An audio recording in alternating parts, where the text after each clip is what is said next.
Hello everybody and welcome to this stream on youtube.com/Johnny Chiodini. I'm Johnny Chiodini. Let's fix the focus, shall we? You'd think I would have done that before the stream. But here we are, fixing the focus, as we tend to do at the top of the stream, to be perfectly honest with you. It's a painting stream. We haven't done one of these since January. Late January anyway, or maybe early February. Sorry about that. I took all February off for burnout reasons, and then I was in a weekly D&D campaign that was streamed on Monday evenings, so that made it hard to stream on my own channel at the same time. That would have been something of a clash.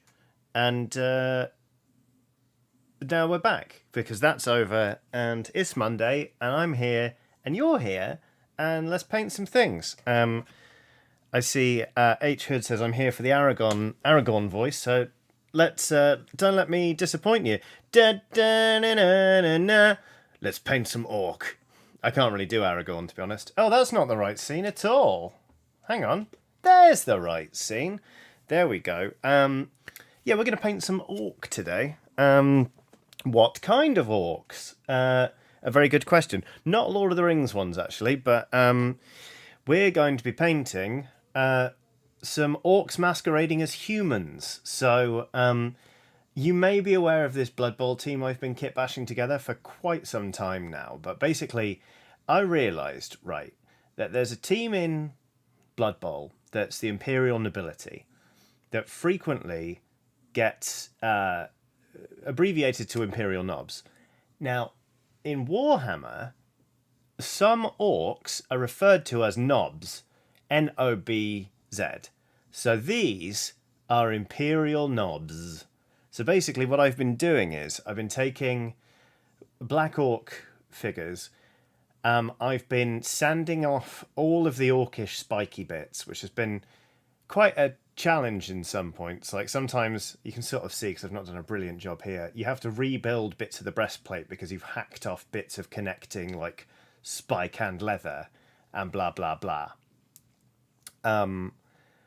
And then I've been adding Imperial bits, like all of these, like the feathers, and this hat is actually I believe a knee pad from or it could be a shoulder pad, I think it's a knee pad from an actual human player.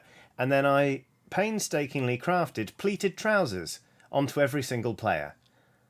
So that's what, oh, a beard obviously there. So that's one of them. Like, here's another one. They're meant to look like the Imperial nobility, but they're orcs, hence Imperial Knobs. I have put dozens of hours into this project already for a 4 out of 10 gag. Imperial Knobs. But I've started now, so I may as well finish. So I've already painted, here's another one. I've painted 3 lads. This one's got a big moustache. I've painted, there you go, 3 of the knobs there, and I'm really pleased with this. I have Titan Uranus says, are they really pleated, not sliced? To be honest with you, I don't know the difference. So they probably are sliced. But anyway, this is possibly my best ever conversion. This was an ogre tyrant from Age of Sigmar that is now an ogre, and like an ogrin for Blood Bowl, who is holding up a cheeky goblin that he's caught. I'm really pleased with how that came out. But anyway, so I've finished 4 models. I have got 2 of them currently work in progress, as you can see. We're going to be painting those today. And then if we finish them very, very quickly, I've got 2 more we can start on, which is nice. These are just line zoomies, as you can see from their lack of feathers. Or, if we get bored of orcs, I also have a giant crab to paint. This is for Turnip 28. This is a recently released official STL file that I 3D printed of a crab. So that's nice. It's got all these horrible dangly bits and like big claws and these eyes and like and a tree stuck on the top of it to give you an idea of the scale. Although, of course, crabs don't have scales, they have shells. Haha. It's just the kind of excellent gag you presumably come to this channel for. So that's the plan today. Corium says, giant enemy crab? No, giant friend crab. Corium also did a super chat earlier, which said, glad to see painting streams back. I'll be mostly listening today as I'm in the process of packing for a move. Yikes. Oh no, I'm sorry, Corium. I've said it before, I'll say it again. Moving house is one of my least favourite things ever. It is one of the most stressful things I think a person can do. So I hope it goes very, very well. I hope you're being kind to yourself. And yeah, I just hope the move goes smoothly. I might tie my hair back because, spring has sprung, hasn't it? It is already 24 degrees centigrade in this room, maybe 25. And we're not even anywhere close to summer. So the sweat lodge days in my little painting room are already upon us. Doc Zoc has done a super chat saying, yay, painting streams are back. What a nice present for the first birthday I'm able to celebrate as myself with a trans pride flag. Well, firstly, happy birthday, Doc Zoc. Secondly, happy first birthday celebrating it as yourself. And thirdly, hooray for painting streams. But the first two were really the more important ones there. Congrats on, being yourself and being able to celebrate yourself on this most auspicious day. So yeah, happy birthday and thank you for the super chat. Pepin Hoekstra? Hoekstra? I'm sorry, I've said it two different ways now, so I've definitely said it wrong at least once. Sorry for butchering your name, but they've summoned a pear. It's sort of like, it's a pear that's... Oh god, this actually has a striking similarity to the blood pear, because basically it's a pear person, sort of arms, legs, face, sports headband. Quite unusual for a pear, but just roll with it. We're used to this particular one. And they are standing at a far remove from the camera, and they're quite excited, and they keep thrusting their hands toward the camera. But in this instance, instead of having a mug of blood in it, they're just putting their thumb up, which is, I think we can all agree, refreshing change. Cat from the Kong has done a massive old super chat. Thank you, Cat. That's really kind. Saying, Johnny, you absolute gem. You're just what I need right now. I'm currently neck deep in bureaucracy for our new apartment in a new country after 2 months of living out of small luggage in random Airbnbs, and I bloody need some zen time. Won't even send a blood pair today. That is very kind of you. Thank you very much, Cat from the Kong, for the super chat and for your forbearance, quite frankly. God... I tell you what, moving house, as I've said a minute ago, very, very stressful. Moving house and country and having to deal with the bureaucracy involved in that, I've never had to do it. And you know what? I hope I never have to, because that sounds like an absolute nightmare. So, best of luck with it. Talking of Zen time, how about we treat ourselves with a nice episode of Non-Binary Person Looks Through a Box of Paints for a particular paint. We need a few right now, actually. We need Ogryn Camo. There it is. We need Orc Flesh. That's not Orc Flesh. Is that it? There it is. And there's one more. I think it's Krieg Khaki we need. Talk amongst yourselves for a moment. How was your weekend? It's Monday. For better or worse, thanks to the inexorable march of time. That's a brown. We'll take that out anyway. Oh, God. I haven't painted at this desk in a while, so I had to move my paints. And now they're all jumbled up. Jumbled up? Sure, jumbled up. Oh, dear. This is a long episode. Where have you gone, Krieg Khaki? What do you even look like? God. If I'm not careful, this one will go across 2 discs on the box set. Shit! Oh! There we go, we found it. We found it, everybody, don't worry. And, we need a dark brown. That's Agrax Earthshade, we don't need that. For now, anyway. I had some Rhinox hide somewhere. Contrast Wildwood? That's not what we want. Yikes! My friends, this is possibly the longest episode of Non-Binary Person Looks Through a Box of Paints for a particular paint we've ever aired. And I'm not sure how that's going to go down with like die-hard fans, you know, like when they try and change up the format of a show too much, where they're like, we're doing it live! We're doing this episode of our scripted sitcom live. And people are like, oh, that was bad. Aha! Got it. Ryan Oxide. Bang. Shitting hell. That was close to being an ordeal. I won't lie.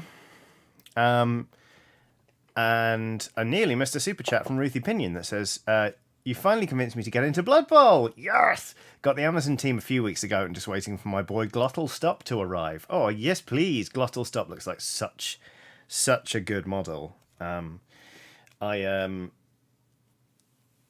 I really like that one, and like Boa Constrictor, or whatever they're called, the sort of snakish player.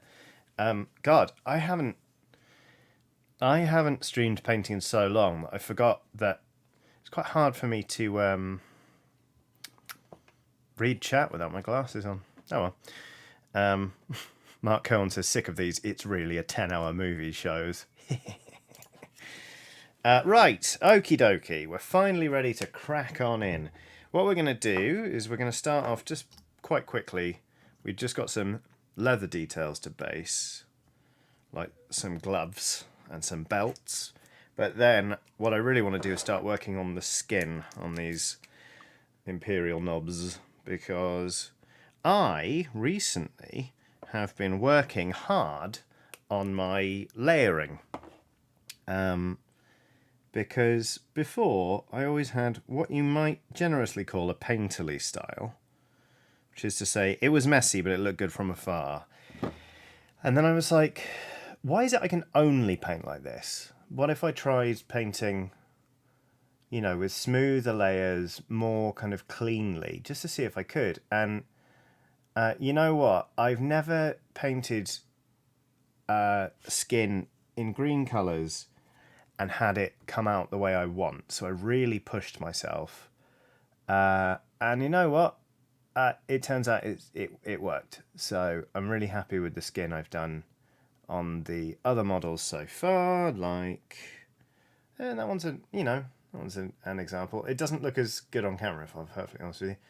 And you know what? Like, it's not mind-blowing. That's not like competition-winning standard, but in terms of my own personal painting, in terms of like the blends and, you know, like just getting it right, I'm very pleased with it. So that's nice. Will says, mate, it's coming up for summer. Not the right time to be trying out layers. Wahey! I mean, you're telling me. Today I have bust out some harem pants for the first time. I bought some a while ago to be like, you know what? I hate wearing shorts, but if I wear jeans all the way through summer, it will destroy me. And it turns out, harem pants, they're amazing. All of those like floaty, hippy-dippy girls at festivals, all those years knew exactly what they were doing. They were staying cool, they had great freedom of movement, something EU passport joke in there, I think. But yeah, my God, they're amazing. It's harem pants.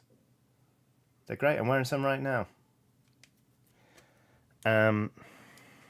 Will says, I'm wearing my Dane trousers today and they're extremely comfortable. I don't know what those are. Timothy Thomas has done a superb chat. It reads, hey Johnny, playing Dredge after the live stream while I listen along to the painting stream. It's chill and freaky at the same time. Chill and freaky at the same time sounds like a boy band song from like the early 2000s. It's like, come on over girl, it's Halloween. We're gonna get chill and freaky. Hope you enjoyed that. I finished Dredge the other day. Or rather, I saw a couple of different endings and I was like, I'm good now. I've played as much of this as I care to. It's very, very good, but I've got Wild Frost to play, so... Neko the Kitty says, this is why I'm a yoga pants devotee. I don't have the confidence to pull off yoga pants, personally, but, I bet you they're dead comfy. But harem pants, and the billowiness. I'm getting on with that very well at the moment. Gorina Rain has done a super chat saying, so which is worse, the blood pear or a sincere compliment about how much you and your content mean to us? You and the Skellies help me keep going. Oh, that's genuinely quite a tough call, Gorina. I'm very glad that the community and the nonsense in which we engage helps keep you going, though. That is very, very nice. It's hard. That's harder than the blood pear, definitely, to answer your question.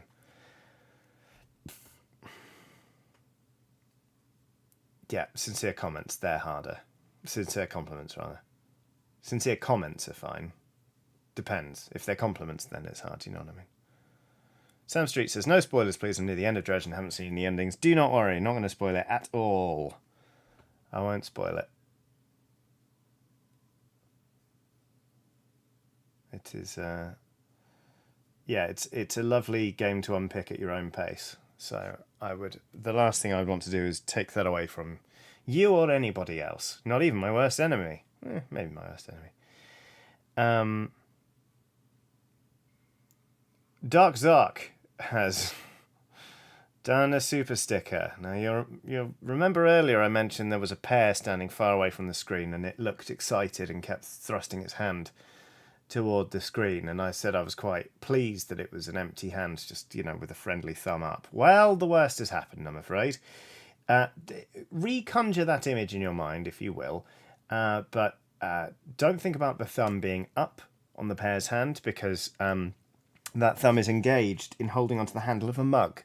Not just any mug, mind you. This mug is possible evidence in a crime, because from where I'm sitting, which is to say quite close to the screen where the mug is repeatedly being thrust, it looks like blood. It looks like a mug full of blood to me. That's what it looks like. I think the pear has done a murder, quite frankly. So that's something we're all going to have to live with now. You're all witnesses.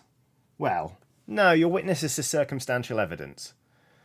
But that's still, you could still be called on in the court of law to prove a fictional animated pear either guilty or innocent. I wouldn't worry too much about being called up. But, just pays to think about these things. So, thank you, Ducksock, for implicating all of us. It's very sweet of you. No Switch says, I hope none of you are ever seen drinking a red liquid because people will make life-ruining assumptions about you. Exactly.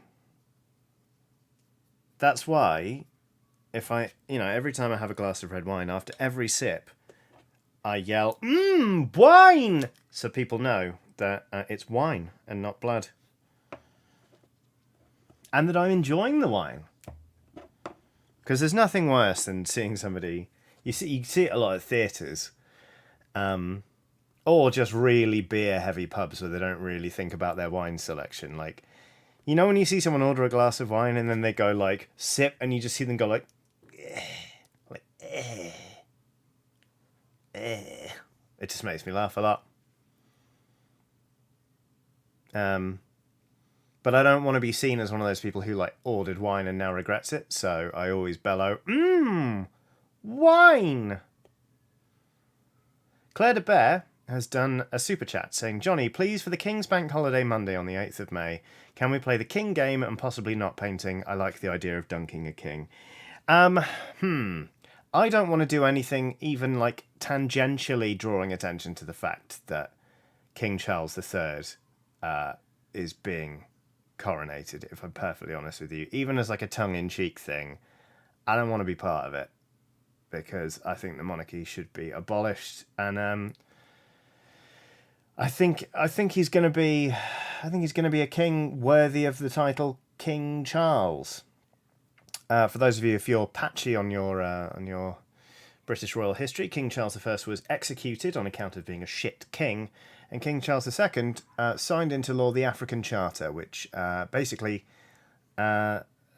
started the slave trade, the international slave trade. So he's following in some shitty footsteps. So yeah. Fuck 'em, basically. So either I'll be painting or I'll be taking the bank holiday off. So apologies. I am up for doing The King is Dead. Not The King is Dead. That's a board game that I like very much. I'm up for doing more King of the Castle. God, that took me a while, but I'm not going near that date with a fucking barge pole, I'm afraid. Sorry if that's disappointing news.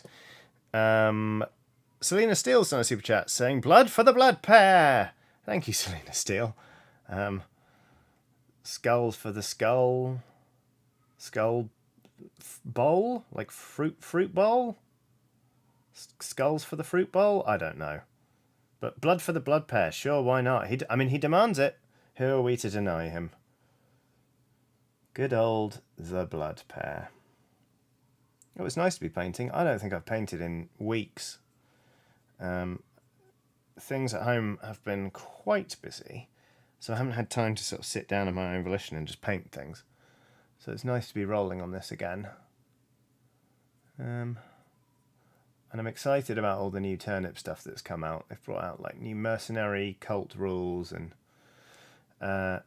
new printable files from the Kickstarter, which is all very good.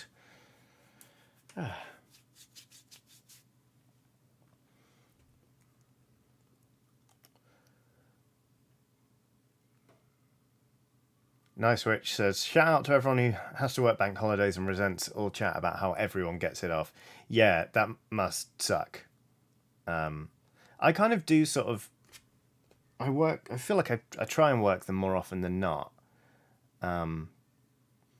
Because, like, they don't have as big of an impact for me being freelance. But, yeah, no, when you're rotated and you work in a customer-facing role, that's fucking shit. I'm sorry. I hope it goes very well for you, and I hope it goes very wrong for the king. I hope he falls over and breaks his arm. There, I said it. Is that treason? Maybe. I don't know. Corvus Albright's done a super chat saying, sentimental return haiku for sentimental return haiku time. Blood pair with a mug. Return of an old favourite. Love these painting streams. Thank you very much, Corvus.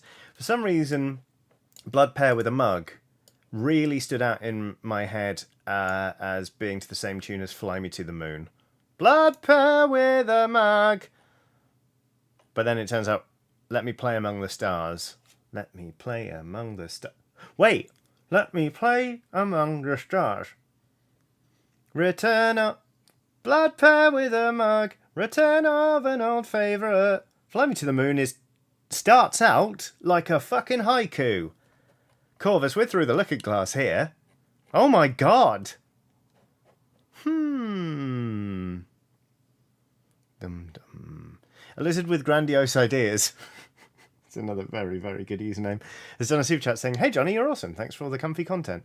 You're very welcome, a lizard with grandiose ideas. I'd like to hear some of your grandiose ideas sometime. Like, eat lots of bugs.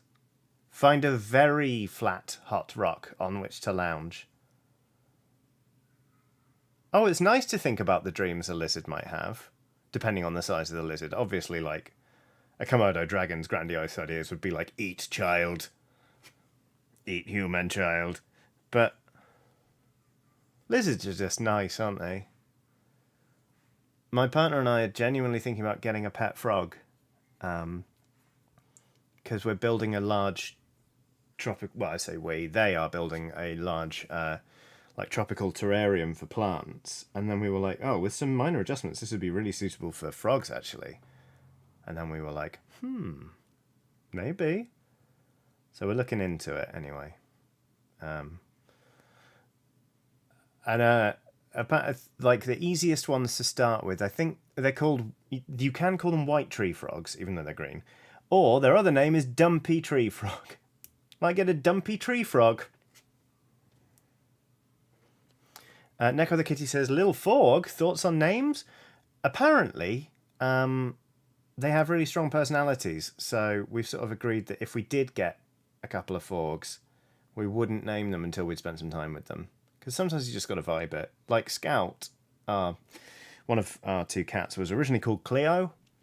And then time went on and we were like, that's not a Cleo. and so she was renamed Scout. There you go, a little bit of cat lore for you. That's Lore, not cat. Law. Law. Elizabeth Rakowski is on the super chat saying, "Okay, I'm about to put you on pause and record myself talking through a demo instead. I hate recording myself, so wish me luck." Good luck, Elizabeth.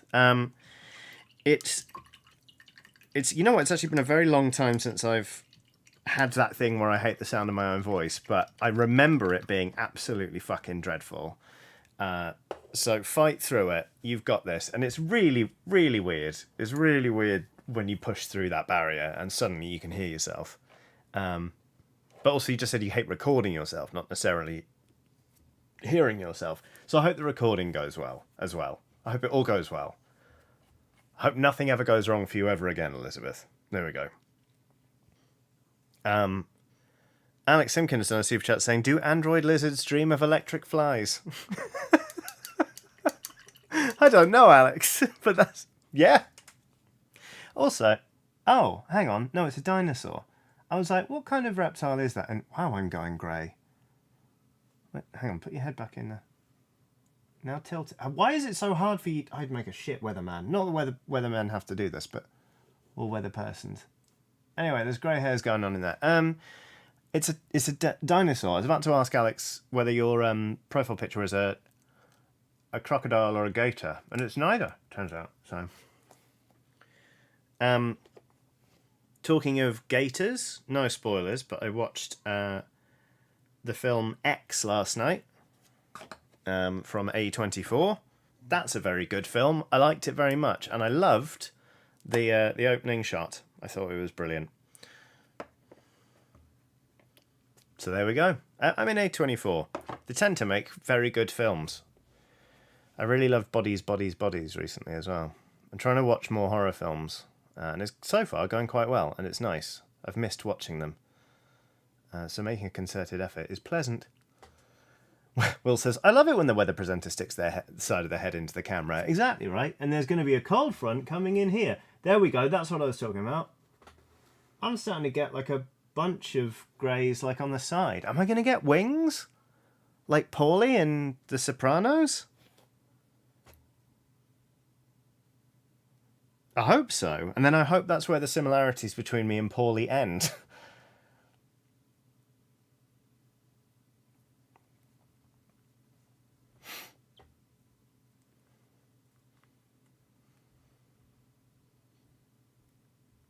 Wow, Naka just said, "Johnny getting old." Dang, Naka. Don't hold back. Tell me what you really think. Nah, to be honest, I've been getting grey hairs for years now. First time I grew a beard, it had grey hairs in it. I was like, what the fuck is this? I'm in my early 20s. Anyway. Silent Cobb's done a super chat saying, "It has already been typed many times now, but I'm glad for the return of the colourful keyboard stream." You're welcome. I'm thinking about replacing this keyboard down here. It's getting a bit knackered. But I haven't done it yet. This is the year of me trying to exercise more impulse control over my purchases. And I was very, very good. Even when they brought out the like Lord of the Rings themed keyboards, they kept bringing them out. They were like, here's an Elvish one. Here's one that's got, it's all of the keycaps are in the Black Speech of Mordor. Or rather was it in Tengwar? Because, the symbols on the One Ring, here we go. Fuck it. The symbols on the One Ring, those are Tengwar symbols, aren't they? They're Elvish symbols, but it is phonetically the Black Speech of Mordor, is my understanding. So I think all of the keycaps were in Tengwar. But anyway, I didn't buy it, is the most important thing. You're correct. I didn't even buy the fucking keycaps where the volume keys were the Horn of Gondor. Bananas. Anyway, Eleanor Smith has done a super chat saying, "Remember, if you're getting several frogs, double check they're not likely to eat each other." Bloody hell, yeah. I mean, that's right up there on the list of priorities, really. I mean, I know we've got a dog and 2 cats, and at one point we had many, many kittens.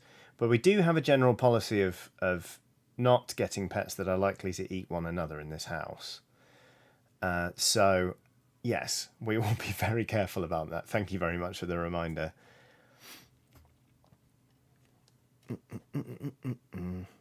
Will says, new edition of Warhammer 40k this year. Let's see how that impulse control holds up. I just don't know if I'm ever going to play 40k or Age of Sigmar again. I know I bought a Votan army last year. Last year? But I just don't know when I'm going to get to it again.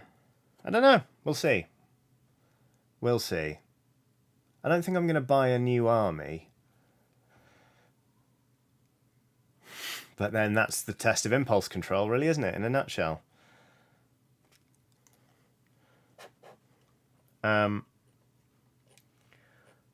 Will says, me, a pot, referring to you, a kettle in deeply objectionable language, calling you a nerd. Lisa Hunt's done a super chat saying, hi, Johnny and Skellies. Johnny, have you seen or played Loretta? It looks very Hobbs Barrow-y. Also, yay for Chill Painting Stream. And that big crab. I know, big friend crab. Very excited about this. This is for one of the turnip cults where you can, like, burrow under, like, blah, blah, blah, you can burrow under the map and then, like, pop up again. Very excited to do a lot of, like, wet blending on this. I'd like to do oil washes on this kind of thing, actually. Because there are just so many nice little, like, dings and scratches and just, like, weird goo bits. And it's emerging from, like, the silt. I think oil washes would really, really work. Maybe it's time. We'll see. I don't know. But, yeah, you know what? It is nice to be back painting. And just sort of flapping my gums with some people on the internet. Right, that's the leather-based, so...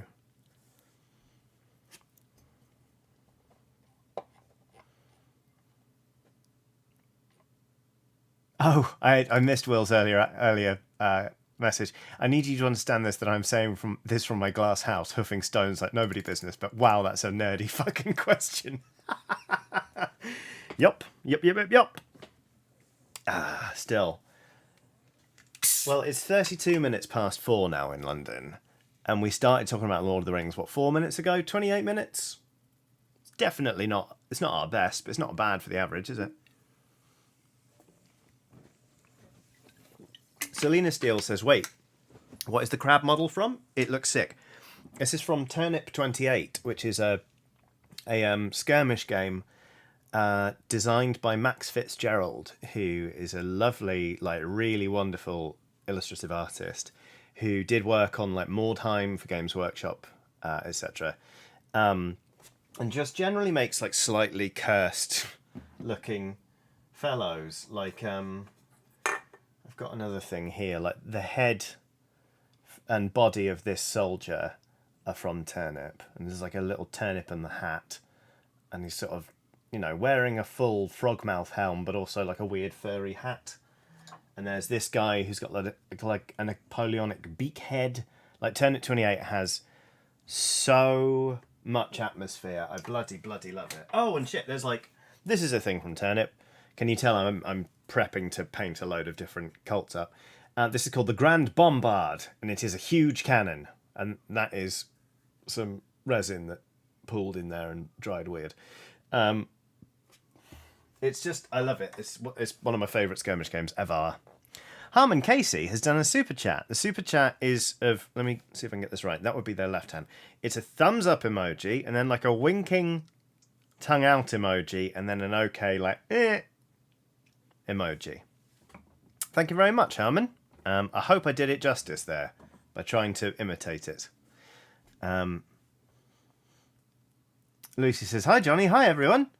Hello, Lucy. I hope you're doing well. Anonymous says, Turnip, are any of the armies Swedes? Stop it. I see what you're doing. I see what you're doing with this. I'm not going to entertain it. I'm not going to entertain it. Try harder. Ugh. No, don't try harder. Stop it. That's what I meant. Excuse me. Alan Smith has done another super chat saying, second super chat for the day because this is important. I've just found a button that makes emojis pop up in the corner.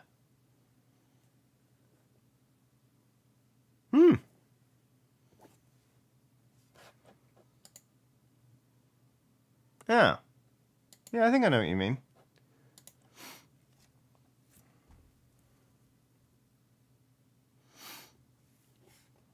Vivian says, "Hi friends, does anyone know what type of paint they're using for the minis? Is it acrylic?" Yes, it is.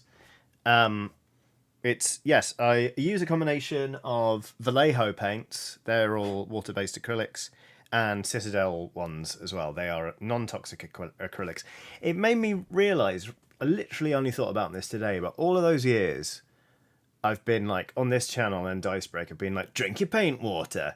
At no point did I think about people who might be painting with like Humbrol paints. Like, that would be really bad for them. Whoops. Anyway. Oh, Happy Bob says, for the last 2 months, the child and I haven't lived with our cats. Now we have a house. We've been reunited. Our cat, Stumpy, he's got 3 feet. He's got 3 feet. His name is Stumpy. Because he's got 3 feet. Has slept right next to me every night. I think he missed me. It sounds like it. Humbrol paints are like enamel based. They are highly carcinogenic. Like really highly carcinogenic. Captain Crimbo says, oh, I keep meaning to ask about which paint vibrator you use. I need one, my wrist hurts. Wait. I got a cheap one off eBay. I wouldn't recommend it. It died quite quickly. I called it Wobbletron because that's what I saw Louise Sugden calling hers on Instagram once, and I thought it was very funny. But if you just search for Vortex Mixer, my recommendation would be don't cheap out like I did. Because now I just have a broken Vortex Mixer. And there was that time when I accidentally shook up a beer and it went all over myself. So, you know. Nice Witch says, R.I.P. Wobbletron, gone but not forgotten. Gone but not forgotten. Indeed. Not even gone. I think Wobbletron's still under my desk. So, it's time to paint some skin. We're going to do this in nice, smooth, thin layers. Because that's nice to do. I get a good result. And, patience is rewarded, which is good. Because before I was very much a one thick coat, maybe a thin second coat, layer it up, highlight it, be generally pleased but a bit confused as to why it looks so patchy, and crack on with the next thing. But I'm trying to learn. I'm trying to push myself, I think also because I spent so long kit bashing this team together so far, I really want them to be like a labour of love. I want to make them look... I want to be happy with them when I'm done.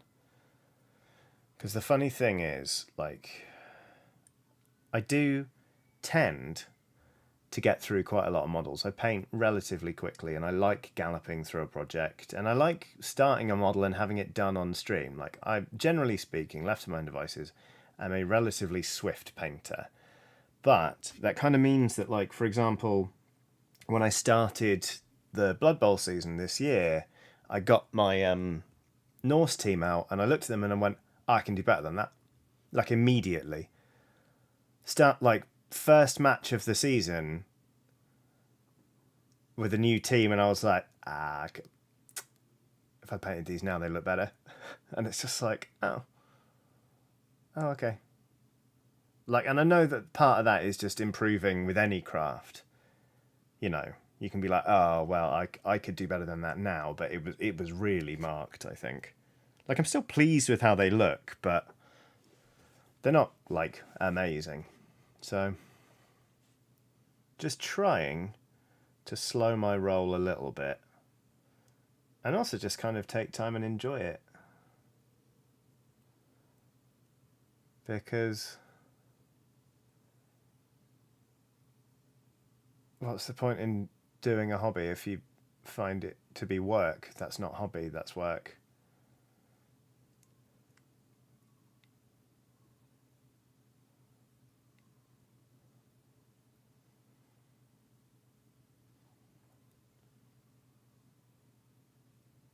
That's a bad join, though, in the green stuff. I don't know if you can see that. Hopefully not.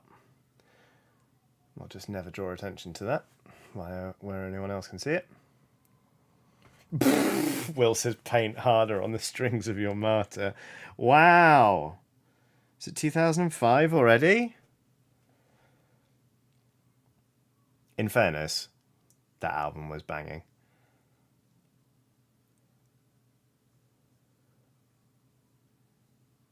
I didn't do the best job of filing down the knuckle dusters that were formerly on this orc's hand, but I think it reads, from a distance, it reads well enough as fingers. So I think that'll be fine. So is anyone else hobbying right now? What we working on, you lovely lot? When I announced this stream, I saw Will say that they were like, oh god, I have to do some priming now. That's not what Will sounds like, but that's how I read it.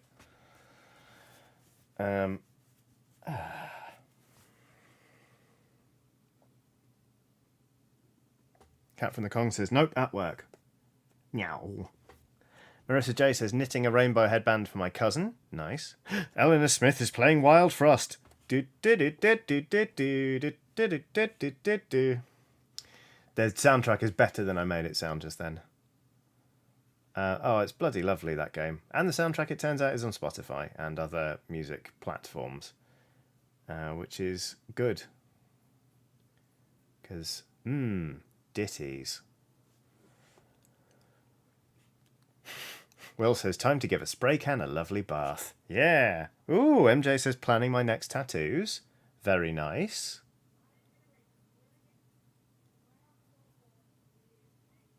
Where you thinking? Because let me tell you, we're filling up my torso at the minute. And oof, I'm going to be glad when that's over and done with. That's some spicy territory right there. But once I've finished with my torso, I've basically just got the tiniest gaps to fill on my arms. And then I've got a fair bit of skin to cover on my legs. But then I'll basically be covered. So that's fun. Marissa J says, have you got further in Wild Frost since your stream? You know what? The run that I ended on last week, I carried it on later that evening. And it went really well. Like, I got further than I've ever got before. And I found egg. I honest to goodness found egg. And even summoned Dreg. So that was nice.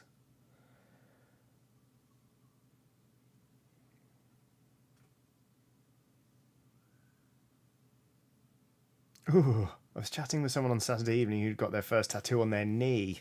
That's brave. Although, in fairness to them, that means that if, they get a tattoo on, say, the upper outside of their arm, they'll be like, oh, this is a piece of piss, So, ooh, Andy V has done a super chat saying, hi, Johnny, I'm homesick today, but going to try my hand at painting miniatures. I have some barbarians to paint. Wish me luck. Good luck and get well soon, Andy. I'm sorry you're off sick. But what a lovely time to try and paint some barbarians. I say try. Just have a bash. There's no right or wrong way to do it, so I'm sure you will come up with something good. Just get stuck in, basically.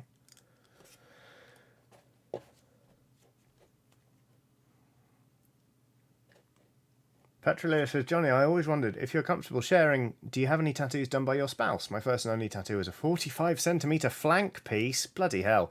Yeah, I have several tattoos done by my spouse. How many? 1, 2, 3...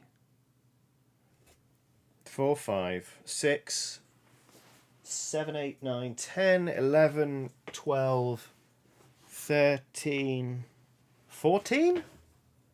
Is that right? How many have they done? Head, shoulders, knees and toes. 1, 2, 3, 4, 5, 6, 7, 8, 9, 10, 11, 12. Lots. It's lots. I'm not sure. I don't know. I don't know how many tattoos I have. So I don't know how many. They've done lots. Like Room -1 says, 1, 2, lots, many. There you go.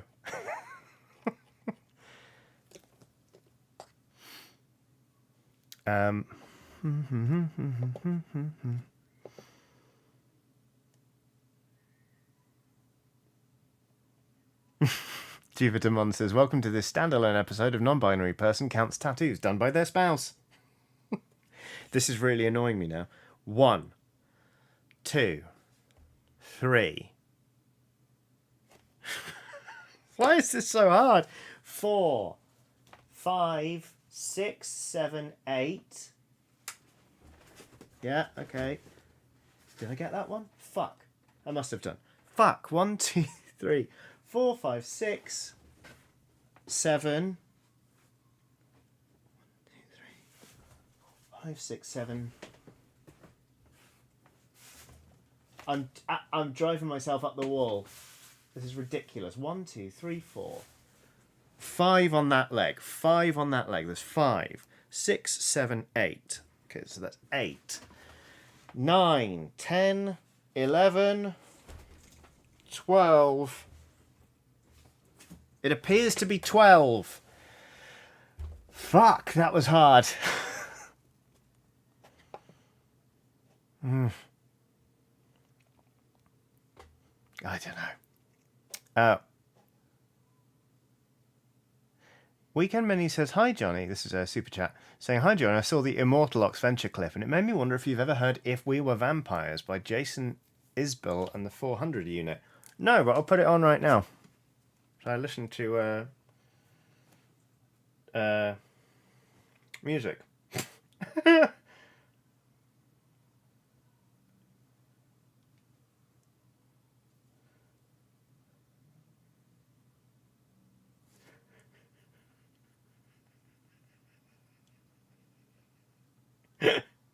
Sorry, I got a very good message.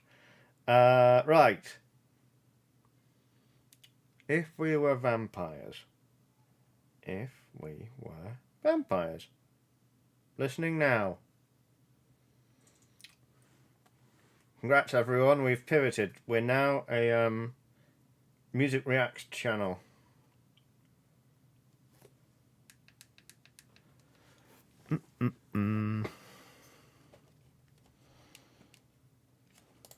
Oops.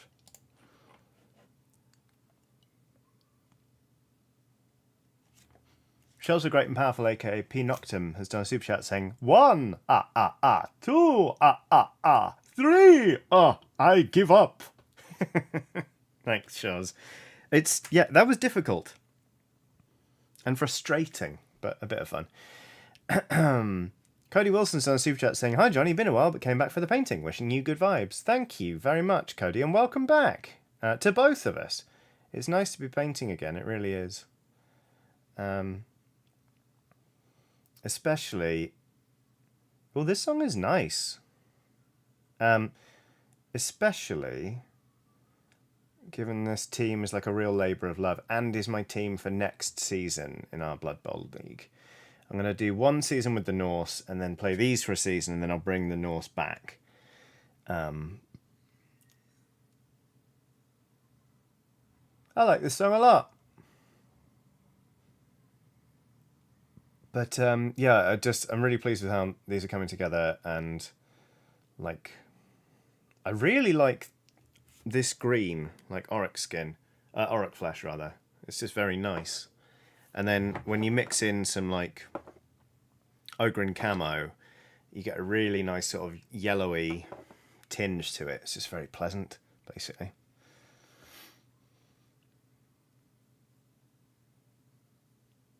Will says, "If we're a music reacts channel, you have to listen to Killing in the Name and pretend it's blowing your mind."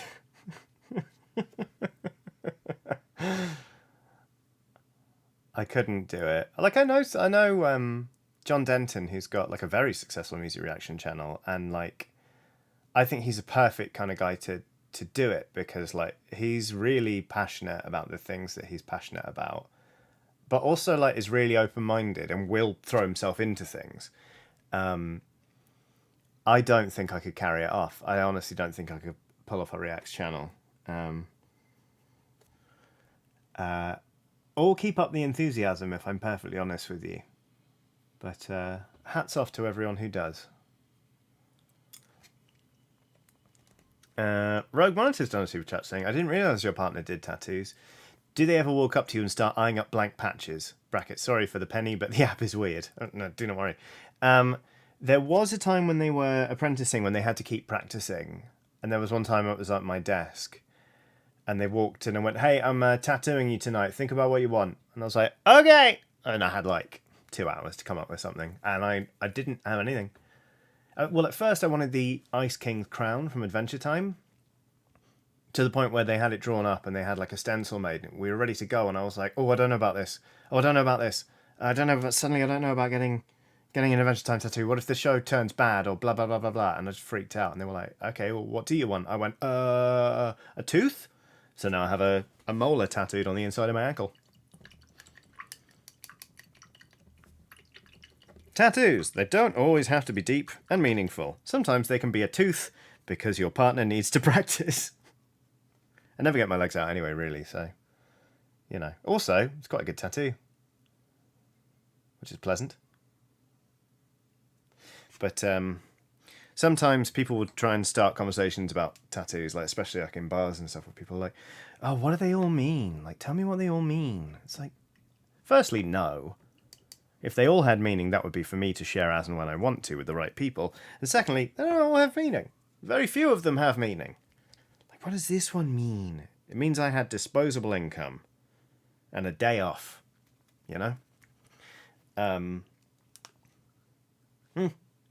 Anyway. Emma Benton says, "Listen, as long as you don't pivot to boxing, I'm fine with whatever you do." I'm good, thank you. I don't really fancy getting punched in the face much anymore. I've been punched in the face plenty of times during, like, you know, my time studying martial arts, but there comes a point in every person's life where they're like, if I was never punched in the face again, I'd be fine with that, you know? So that's where I am. Don't worry, Emma, I'm not going to pivot to that. Separately, I didn't really realise Creator Clash was such a big thing until it was all over my Twitter feed. And people really go for it. Like, the people whose, you know, jobs it is to, like, you know, be a producer on like a massively successful online show are like, "Sure, yeah, I'll train up and have an honest to goodness stand-up boxing match with somebody and do 5 rounds." Is it Alana Pierce and Marissa from... I can't remember. Is it Marissa Ray? Like, they had a 5-round boxing match over the weekend. And, like, I was impressed, but I was also like, wow, shit, this is just a thing that happens every year. Where creators, they don't just clash, they beat the crap out of each other. I was surprised. I'm not going to condemn it or anything. Like, I think it's impressive, if anything. But it just didn't occur to me that was a thing, you know? Emma Benton says Alana showed up in God of War cosplay, basically. Okay, that is pretty cool. Marisha Ray from Critical Role. Thank you, Hannah Axelson. I'm a bit behind on super chats. Michaela Hawkins has done a super chat saying, "I'm grooming a 16-year-old 4-pound, that's 2.23 kilo, blind Yorkie. So thank you for a painting stream today to keep me chill while I work on her." Oh, bless. That is a tiny old dog. I hope it all goes well for both of you. I hope it's a very smooth experience, and I hope... yeah, I'm glad that the painting stream is coming in handy. I hope it keeps you chill. I promise not to start shouting arbitrarily at any points during this stream. Ducks piloting a mech surprisingly convincingly. As Tons has done a super chat saying, highly Johnny and LSPs. Hope all are well. I think autocorrect might have done you in there. Highly Johnny and LSPs. Hope you're all well. Glad to see the painting return. We'll have to catch this on VOD as I need to get sleep before my night shift. Entirely fair, Ducks piloting a mech surprisingly convincingly. I imagine you can't. It's not like the ducks can work in shifts. You probably need all of those ducks to pilot the mech convincingly.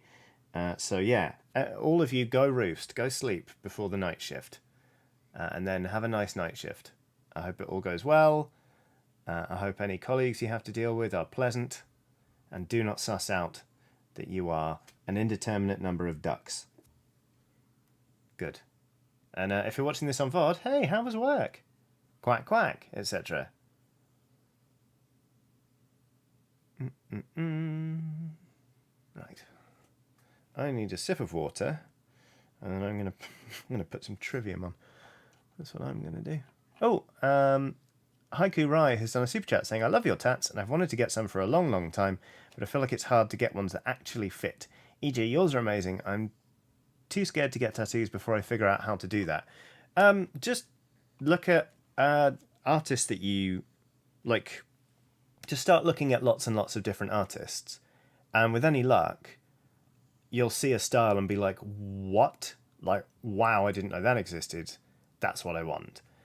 So for me, it was when I saw the work of Liam Sparks, who was the one who did the ship that's on my arm up there. I saw his work and was like, well, that's amazing. And that was sort of my entry into sort of black work. And then I just started getting tattoos from there, really. But also, I don't know, there are subtly quite a lot of different styles on my skin. So you don't have to be beholden to one thing, and ultimately you can get whatever you want, because if they're your tattoos, then they'll work for you, you know? Like, obviously, people can end up regretting tattoos. Like, I wouldn't say I regret it, but I got my first ever tattoo covered up, so now it looks like that. Whereas before it was a caffeine molecule, which did not fit with everything else. But, you know, just do your homework, basically, and wait until you're excited about the idea rather than sort of scared of getting it wrong, is what I would say. And also, if that moment never comes, like, you don't have to get them. No one ever has to get tattoos. So yeah, just go with whatever works. Thank you very much for the super chat also. And Thunder Thunder Cookie has done a super sticker.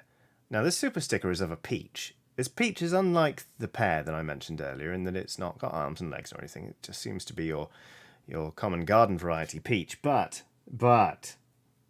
and indeed, but, the more you look at it, the more, well, at least to me anyway, the shape of it and the way the light falls across it and kind of forms a shadow with the natural sort of cleft reminds me of a pair of buttocks.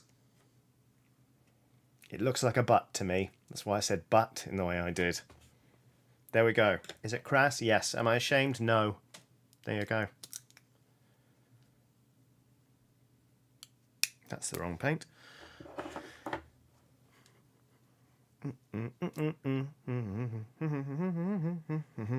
Mel says, but what if you want to get a tattoo but still not sure about what to put on?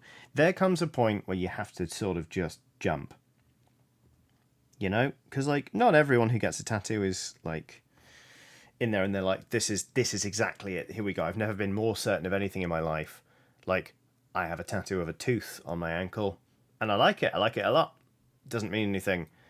It meant nothing at the time.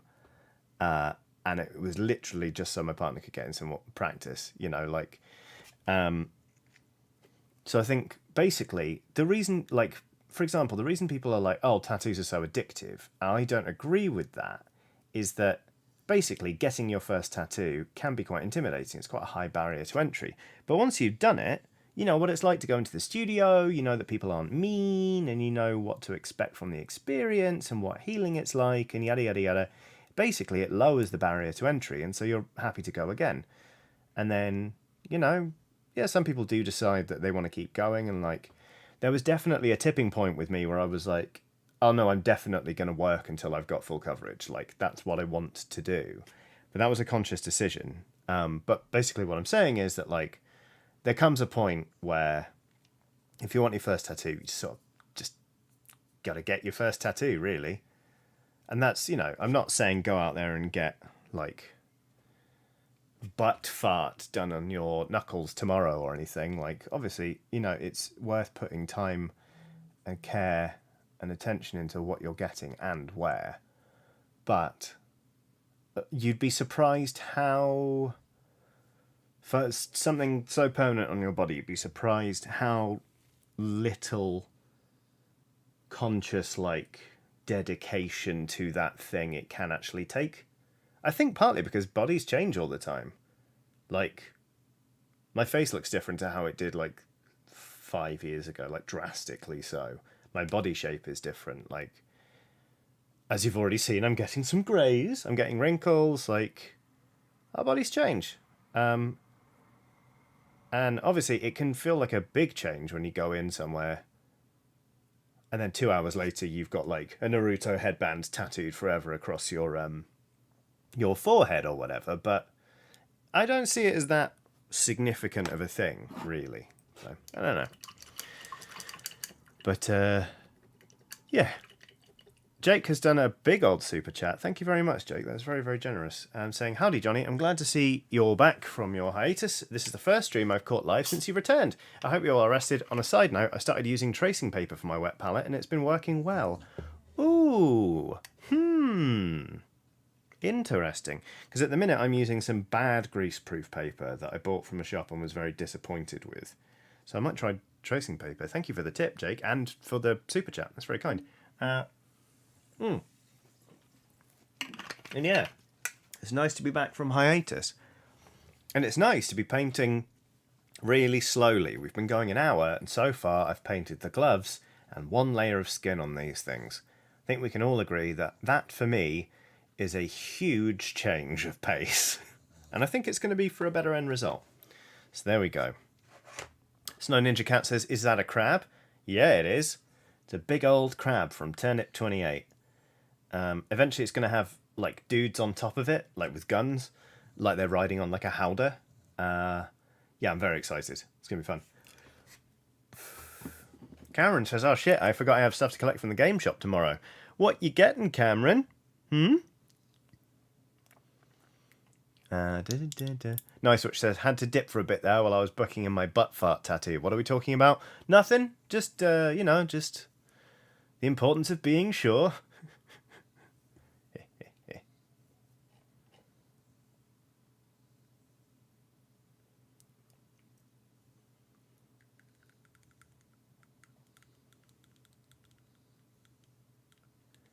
Jake says, you're welcome. I found that a lot of the baking paper that people suggested was too hydrophobic to keep my paints wet. This is not doing a great job, this one, I have to say. Which is annoying. Dog's Ark has done a super chat saying, chill painting streams, also known as life lessons with Johnny Chiodini. Oh no. Oh no. Listen, I can teach you some things. They're not all good things, and it's not all advice you should follow. But strap in, everybody.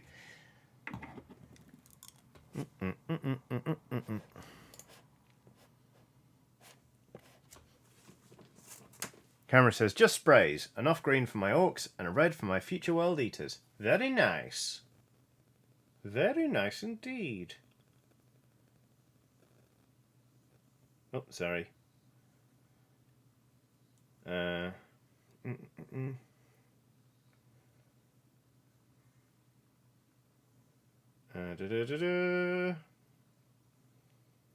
Sorry, I had to reply to that. Okay. Oh, goodness. Right. Let's get a bit more orc flesh on the base.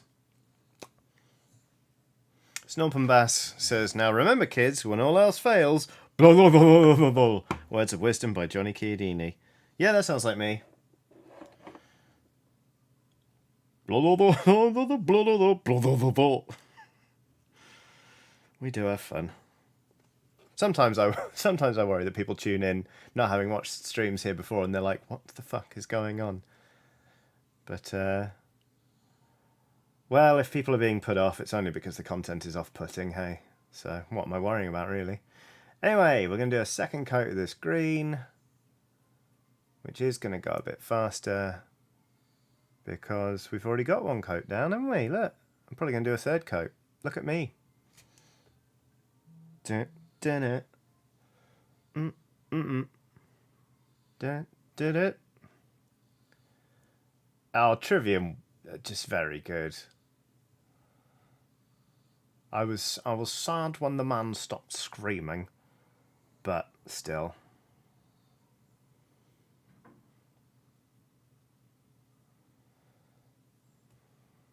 Oh, forgot to paint your fingers, didn't I, you little orc?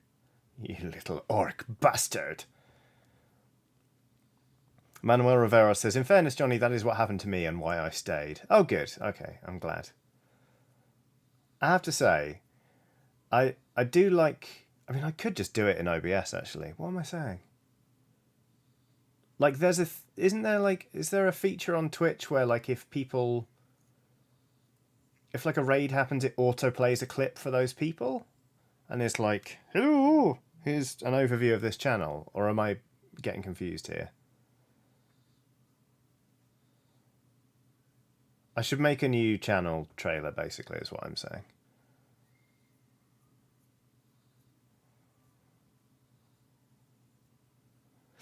Vivian Leong has done a super chat saying, I somewhat recall you picking up whittling, Johnny. Do you have any recommendations for knives or tools to begin with, or where to look for advice?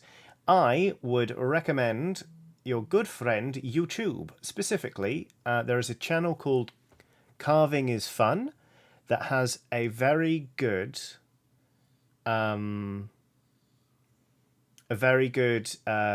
video on just the sort of different cuts you'll learn, like a sweep cut, a pairing cut, a stop cut.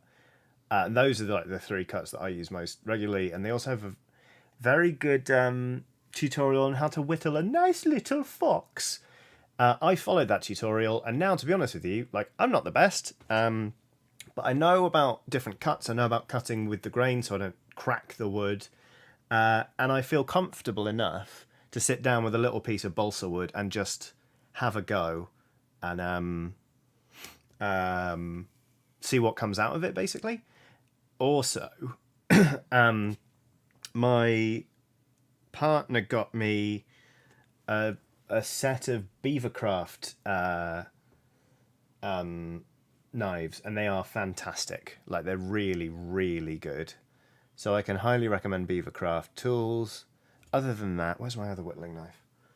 It's on the desk somewhere. It's not really something you want to say, is it, when you're like, where's that really sharp knife I own? It's somewhere. I can't find it.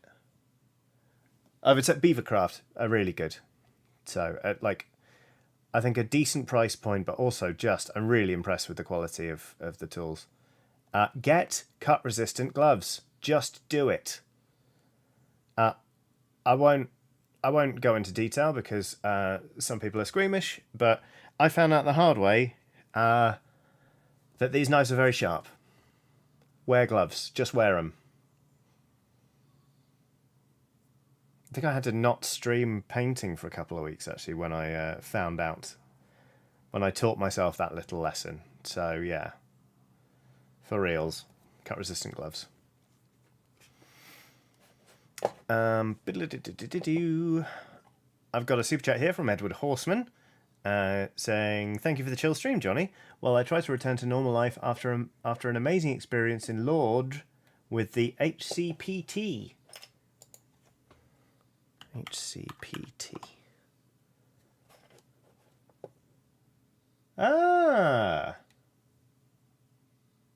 It's a pilgrimage to the sanctuary of Our Lady of Lord in Lord, France. Cool.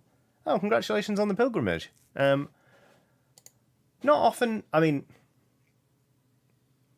in terms of Christians, pilgrimage is not something you hear about so often these days. Like, obviously, you know, there's the idea that every Muslim should someday make the pilgrimage to Mecca, but like, it's not something I hear Christians talk about that often. But it sounds. I mean, you literally described it as an amazing experience. So I'm glad that it was positive, and I hope you had a bloody nice time. Yeah, and thank you for the super chat. Meanwhile, Scott Harmon is on a super chat saying, continuing the grand tradition of funneling any money Google ostensibly gives me for app purchases along to one of my favourite YouTubers instead. Always lovely to see you doing your thing. Thank you, Scott. That's really kind. It's weird, isn't it, how sometimes there's like a revenue stream where you're just like, well, I don't know, like, this feels an abstracted weird thing. Where's that going? Like, in the past when before I had set up a way to withdraw money from my PayPal account to my bank account, like if I ever made money from selling pen and paper RPGs on itch, it would go into my PayPal, and I'd be like, well, I guess that's just there now. So occasionally people on the internet would buy me a pizza. It's very odd, but nice. It's just like, I'll dip into the RPG fund so we can get get a nice pizza for dinner. Good fun. Cortash has done a super chat saying, I was getting off to a bad art today. Then I saw your stream and I was like, and this is like mosaic to my ears. The stream was a move in the right direction. Your draw dropping. Blimey. Paint, you glad to see me. Cortash, that started out absolutely brilliantly. And then by the end, I think it's fair to say you were sort of phoning those in. Paint you. Oh no, ain't you glad to see me? No, that is good actually. Sorry, I take that back. Cortash, that was pretty good. My favourite ones were at the front.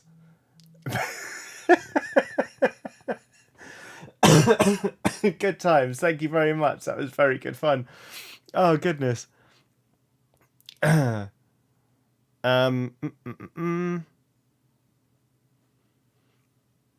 la la la la.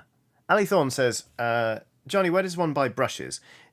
So I am probably not the best person to ask about this. I use Citadel synthetic brushes because I like them and they're inexpensive, but I've never really done much homework on brushes or bought any really nice ones. So I don't know the best places to get brushes. I've been quite impressed with Green Stuff World synthetic brushes as well, actually. But basically, hey chat, you collectively know more than me in general, but you will also definitely know more than me collectively about brushes. So please help Ali on this most important journey. I have a very interesting brush actually that was given to me at PAX East that I haven't tried yet, but it's very cool and slightly confusing. Hang on, let me show you.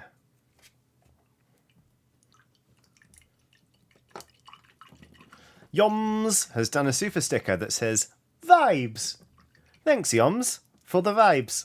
I feel like we're in an IKEA catalogue. Vibes by Yoms. No, thank you very much, Yoms. That's really, really lovely of you. I've not seen that sticker before, I don't think. And then She's a Keeper has done a super chat saying, reckon I should make a humble donation to my current source of dopamine while I'm grossly ill, she says rather dramatically. Oh, sorry, I'll read that again. I reckon I should make a humble donation to my current source of dopamine while I'm grossly ill. Cheers for the good company. Thank you very much, She's a Keeper. I'm sorry you're ill. I hope you have a very smooth recovery. But yeah, thank you very much for the super chat, and I'm glad to be a source of dopamine. Now, this is interesting. This is a brush by Lethal Shadows Gaming, and it is like, I think the idea is, right, you've got, obviously a lovely red metal brush handle, and there's like a funny doodad here where you can sort of twist it to remind yourself what size brush tip you're using. And then I think the idea is to cut down on landfill waste. Because, right, this bit scares the shit out of me. I unscrewed it, saw there was a spring and got afraid. So bear with me, this is the first time I've done this, but let's put the spring down. Then I think there you go, you pop out the brush tip, and then the lovely viewer who gave me this also gave me like a refill pack of 3 very small brush tips. So I think it's meant to be like, like you've got your reloadable little cartridges, but it means that you're not getting a new handle made every time. Like it's cutting down on stuff. So I haven't tried it yet. Mark Coleman says, I heard some talk of these. I heard some talk of these from the show. Apparently they completely sold out fast. Oh, right. Well, there's quite a nice tip on that. I tell you what, when we're layering up this skin, I will switch brushes. And in the meantime, welcome home. You live in my paint puck now, little brush. I was given it right after the Oxventure live show when I was a bundle of adrenaline and nerves.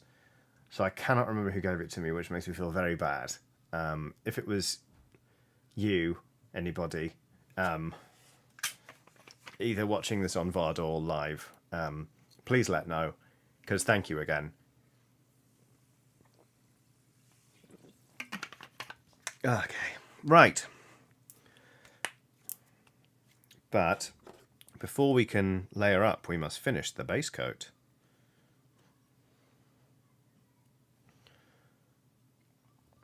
Thunder Cookie says, wasn't me, I wasn't there.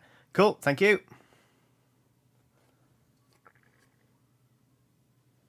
It's probably easier if just we wait for the person to come forward. But thank you. Oh no, Nice Rich says all this brush talk and we didn't get called babes once. I'm sorry. Oh fuck, no, I really dropped the ball on that one. I can't even save it by trying to put on the gimmick now. No, I fucked that right up. I promise I will call you babes with all my heart when we do switch brushes.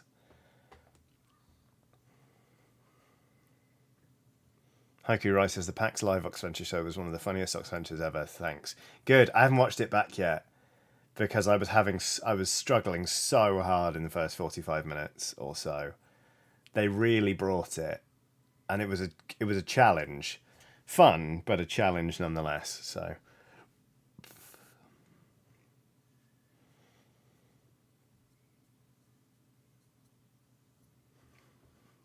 Vivian says, I'm now buying a knife and was very tempted by all the axes and other knives. And ooh, I'll be honest, if you're whittling with an axe, I think that's just being a lumberjack.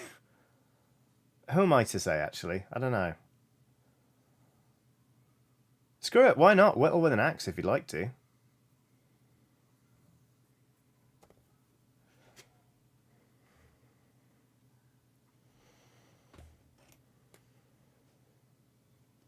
Yum says, note to self, if I ever give Johnny a lovely gift, include a little card like you do for professional, this is my contact info settings. I cannot remember the name. It's just, well, you know what, when people write their names on the back of something they've given you, it's A, lovely, and B, so reassuring. Because, like, I never want to forget. And it's funny, but, like, because oftentimes if you meet people at a show, like, you don't have long to talk, and or, like, you know, they're really focusing on getting out what they want to say and all that kind of stuff. Sometimes people just forget to introduce themselves. And I try as much as possible to make a point to be like, sorry, what's your name? But I always feel awful when someone says something lovely or gives me something or something, and I'm like, oh, they were wonderful. I wonder what their name was. It is a muchness. I'm going to take this orc off the base so I can get his little calves. Because I haven't even painted that one yet. We're going to sneak in a thick one coat and done there. Emma Benton says, I was so nervous and sleep deprived at EGX. Well, in fairness, I had an advantage on that one, Emma, because I knew who you were when you were in the queue. I spotted you and was like, that's Emma Benton if ever I've seen her. So that helped. And it was very nice, thank you very much. I know I've mentioned this before, but I saw the moment when Aoife, during the meet and greet, found out that you were Emma Benton and did like a little jump, and it was wonderful. It was very nice. It was good. Right. Now, I'm tempted at this point to just go straight into the next colour, but I'm going to force myself to do one extra little coat, because I think if I weren't streaming, I would do that. And the fact that I'm tempted to move on is because I feel like I need to be entertaining. But to be honest with you, and if I'm honest with myself, I don't think people aren't going to go wild if I mix in a tiny bit of a slightly more yellow-green into this base colour. Like, you know? It's not that big of a change. I'm still just painting the same bits of the model, so I may as well treat myself to this extra little coat.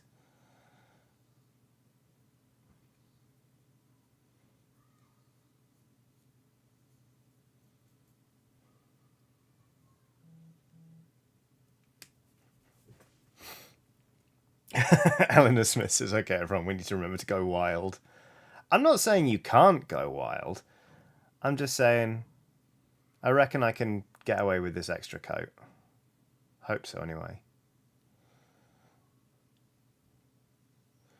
While you're enjoying me painting the same bits of green the same green a bit more. Here's a shameless plug. This Thursday, if you happen to be in London and you can make it to High Hill Tap Room in East 17, that's Walthamstow, the nearest tube station is Black Horse Road, I will be running a Mario Kart tournament at Hackney Brewery. It's going to be very, very silly. We're running a Mario Kart tournament. The top prize is a £100 bar tab, which is hilarious. And then we're going to play some matches of Mario Kart, which is a fun variant on the classic racing game, where you start each race with a full beer, and you have to finish your beer before you cross the finish line, but you're not allowed to drink drive. So if you drink from your beer, your cart has to be stationary, and your controller has to be on the table. But anyway, I'm going to be doing that on Thursday night, so I won't be streaming.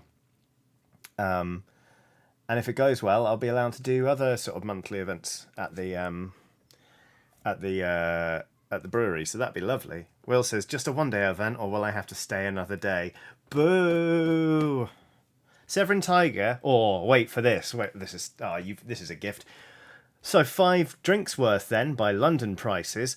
Well, Severin Tiger, all night you can get £3.50 pints. Because Hackney Brewery's core range of beers, which are delicious, by the way, on Thursdays, are £3.50 a pint. So, there you go. Yum, yum, yum, yum, yum.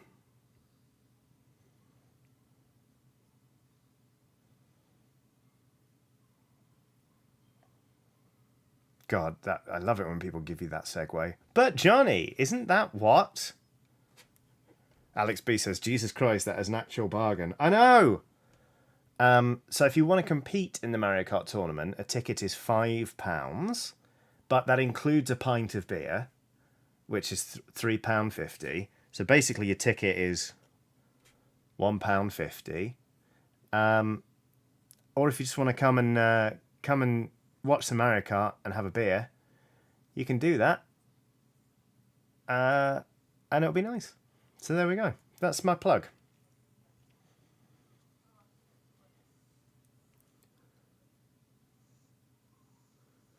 Ebral506 says, what's that converted to American dollars?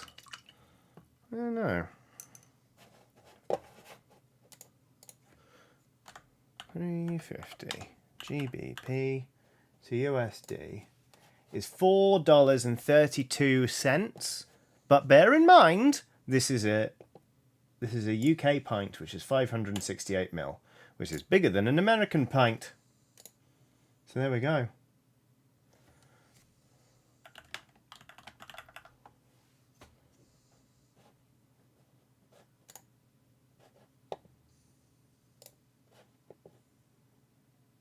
Oh.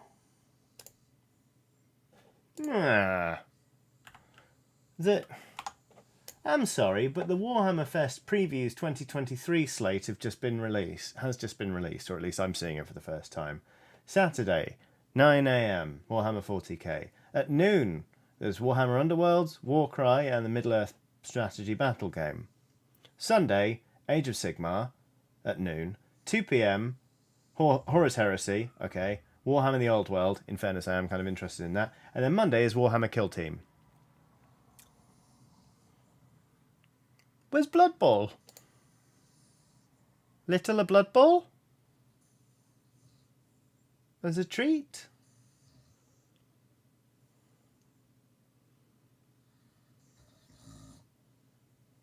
Well, that's fine. Will says, it's a dead game, mate. Yeah. Yeah. Yeah. All right. Buckle up, motherfuckers, because we're changing colour ever so slightly.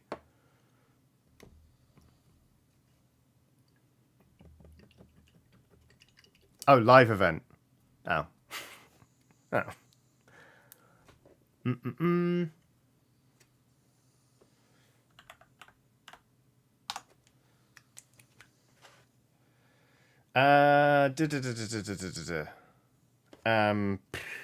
Right.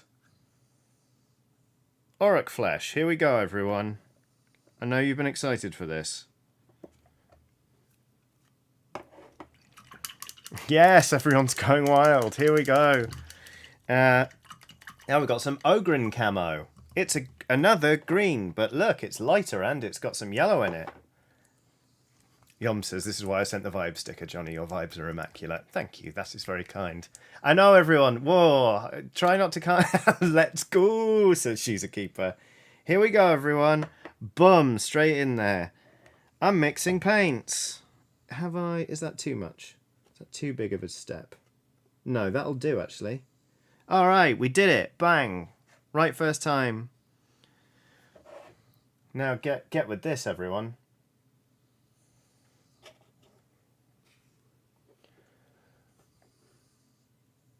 We're going to paint it on the model. Meow, meow, meow.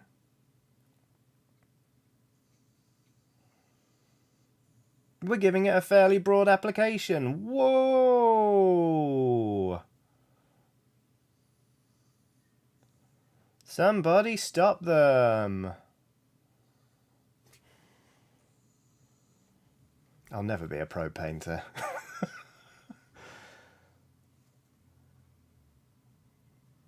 Haiku Rai says, please repeat the Mortal Kombat, the Mario Kart date and location so I can try and rearrange my entire life to take a vacation to the UK and attend and meet you and win.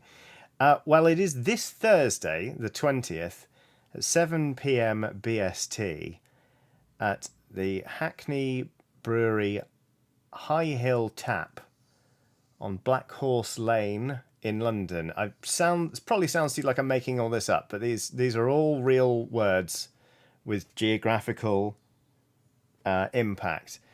I would say probably don't make an international trip to come. It's going to be a fun night, but like, I would say that the amount you'd spend is definitely more than £100 bar tab. But there will be other events at the brewery, with luck, if this goes well. So, if you if go well, and you're in the UK anyway, and it coincides, great.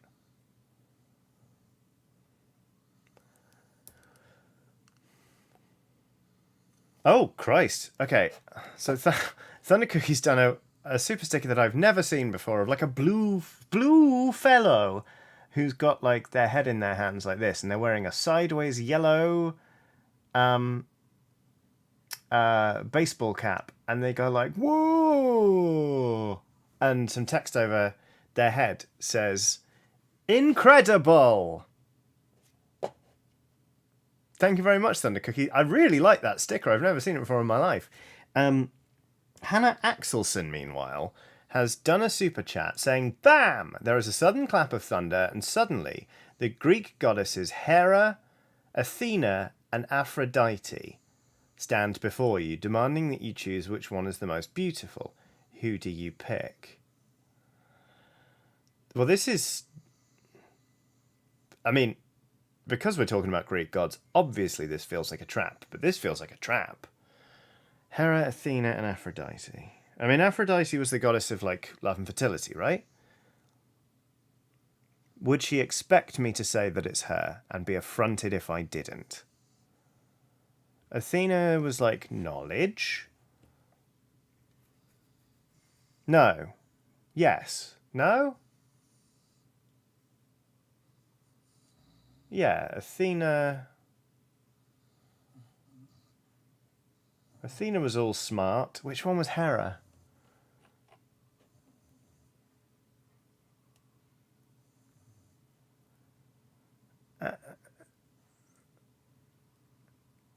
I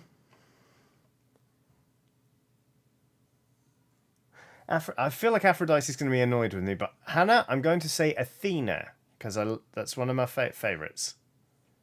Oh, Hera was Zeus's wife. Oh yeah, Athena. Athena, please. Yoms has done a super chat saying, but we're paying you to paint right now, so pro. Well, I'm streaming right now. But put it this way, I think if my channel was only painting, I would go hungry. I don't quite have what it takes to make it up there with the Luke from Geek Gaming Scenics and Louis Sugden's of this world. And, of course, Duncan Rhodes. Praise his name. Too thin coats.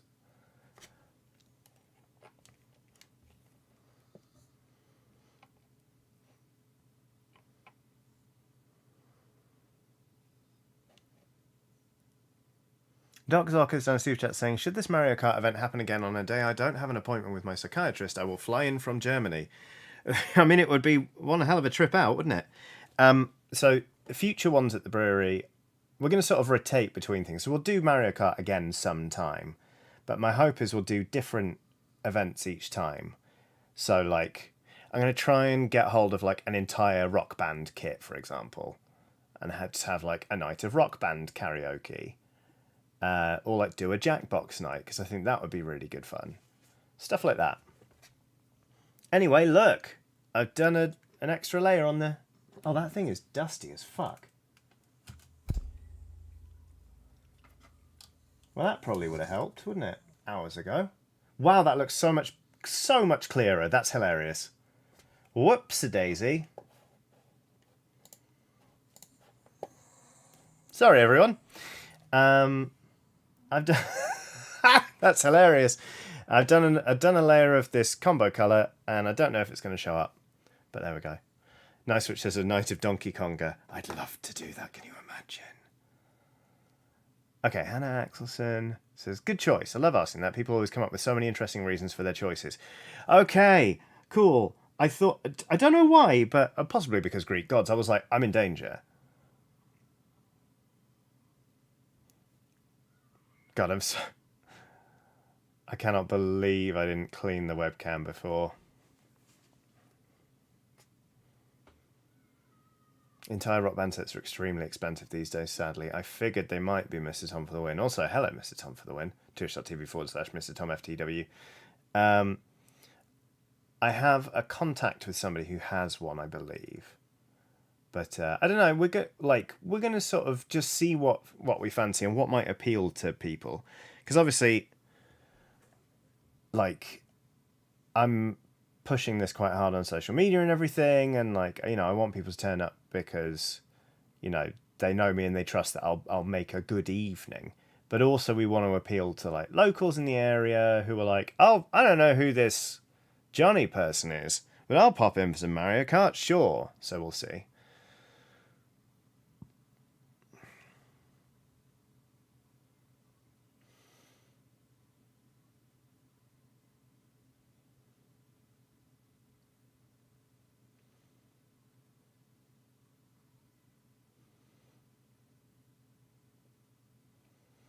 All right, so I'm going to do another coat of this mix, and then, mate, we're going to change brushes and change our paint mix again.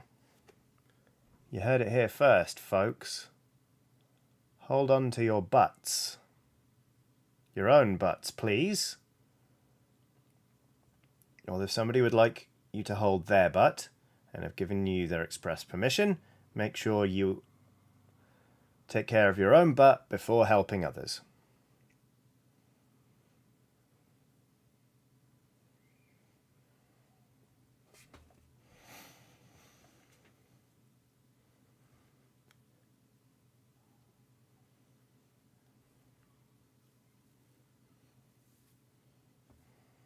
She's a keeper says, changing the paint and the brush. Homie, I don't know how much of this I can handle.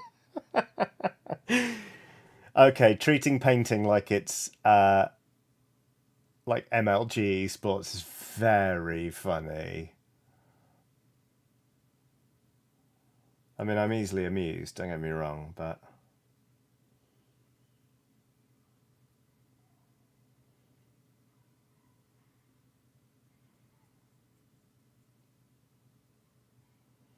All right.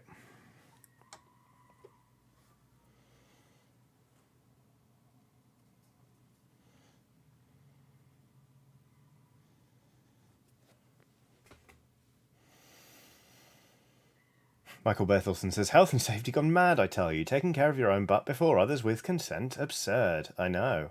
Well, you know why they say to take care of your own oxygen mask before helping others is in case you pass out.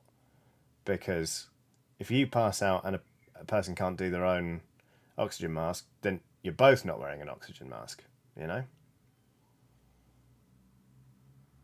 So that's fun. In case you've ever wondered, that's why.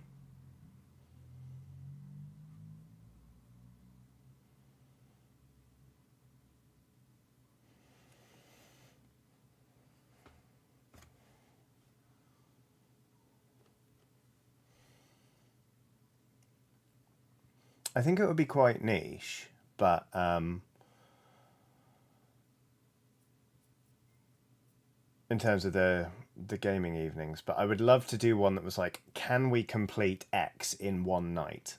If you die, you pass the controller. You know what I mean? Like, obviously, the difficult thing about that is if I'm like, let's do Dark Souls, then someone will turn up and they'll be amazing, and we'll just be watching one person play for hours. Or maybe it would be like, either you get 20 minutes, or if you die, you pass the controller. And if you die within the first 5 minutes, you can have another go. That might work.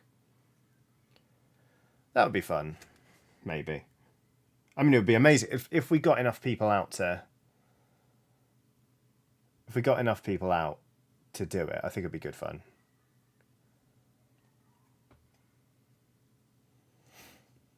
Michael Werthelson says, good evening, Johnny. LSP's got to go make waffles. See you next time. Have fun with waffles. I hope they are delicious and you have fun making them. And the cleanup isn't too messy. Take care, Michael. Thank you for being in chat. All right, everyone. Holding on to your butts. Hey, B Reynolds 376 says, hey Johnny, watching you do painting got me more motivated to do some of my own painting. I just finished what I currently have of my Necron army for 40k. Delightful. I'm very glad. I'm glad I could help. It's always nice when you sort of get a little bit of a motivational lift from other people. I got that from a friend of mine sending me a picture of some work he's doing on his Blood Bowl team at the minute. Just, yeah, it made me happy. Right. So, listen up, babes. What were we using before, just then? That's a great question.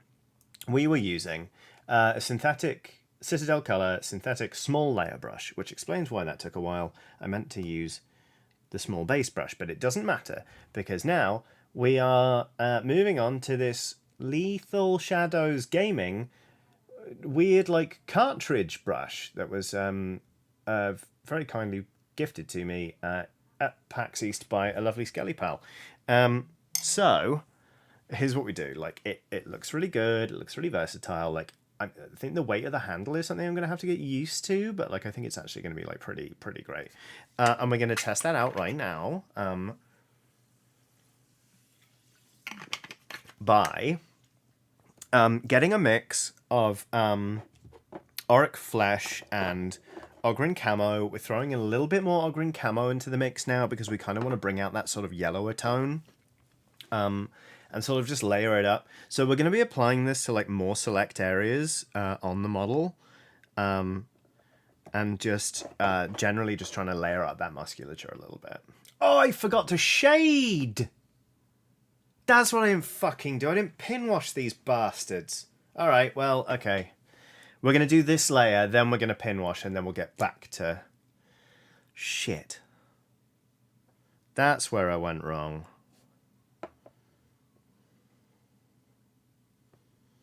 Crap. And I need more Ogryn Camo in that mix. Whoops-a-daisy. Jake says, does that brush have multiple options for tip sizes? Yeah. So I've got a little pod of just the tips here. And these are like all the same size. They're like 5/0. But yeah, you can put different sizes in here. Damn it.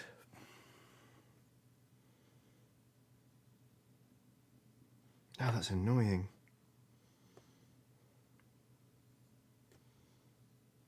Okay, but the mix is right, so that's fine.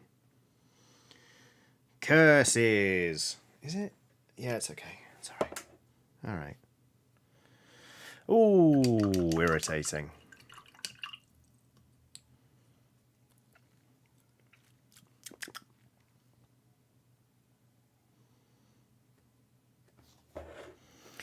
Okie dokie. Let's see how this goes. Oh, it's ooh. This is an interesting hold. It's a thicker handle than I'm used to. Oh, but it controls nicely. Okay. So like I say, we're applying this mix in like more select flat areas to really help build up that colour. This is basically the same colour as the last mix. If anything, it needs more Ogren camo. Do I do that now? No. Because I still think it's worth doing. And then I'll pin wash. Oh no, it is different. Okay, that's fine. Don't worry, I'm just having a minor existential crisis about orcs. Who am I? Balin, son of Hundin? Ha ha ha ha! Cosmic Poet says, hi there. Sorry, hi, new here. Is that a trans keyboard?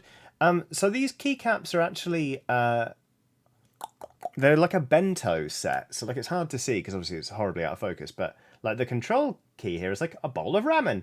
But it is in the trans pride colours. If I had... I've got some spare keys, but not enough to properly sort the colours out. Otherwise, I would love to do that. I myself am non-binary. So, obviously my specific pride flag colours are purple, black, white and yellow. And I'm the worst MB in the world because I can never remember the order on the flag.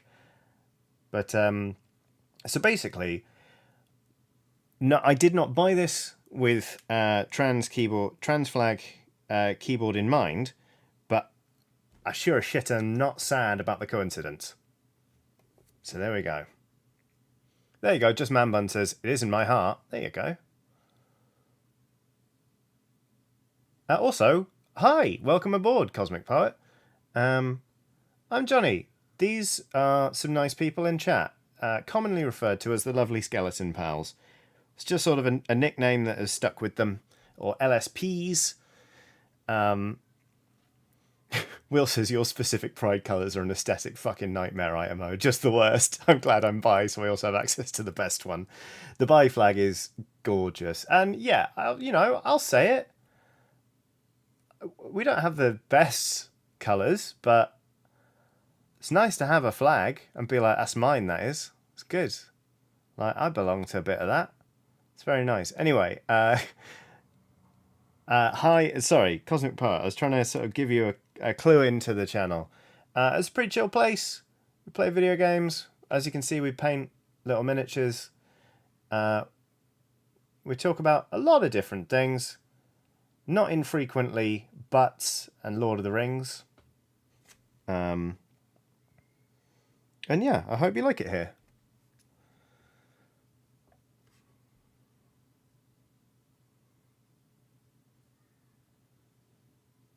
Tom Island says eggs do well in ramen too. Mmm, delicious.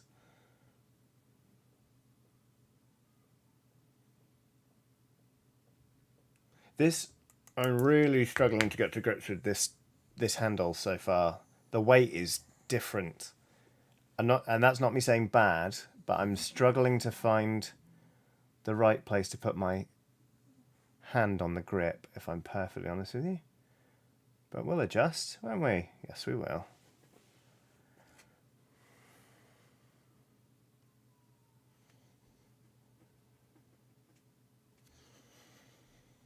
Why on earth is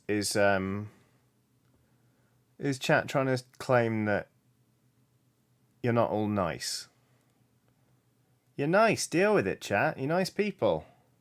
Sure, you deliberately wind me up all the time. That doesn't make you bad people. Makes you vaguely irritating.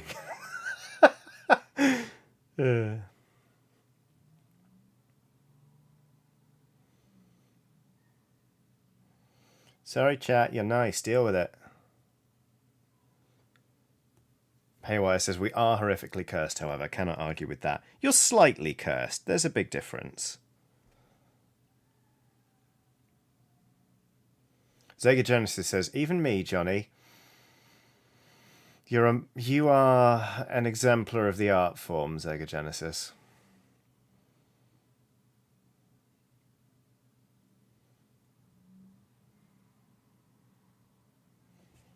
I need to shade these. Right. I mean, exciting news, babes. We're chasing brush again.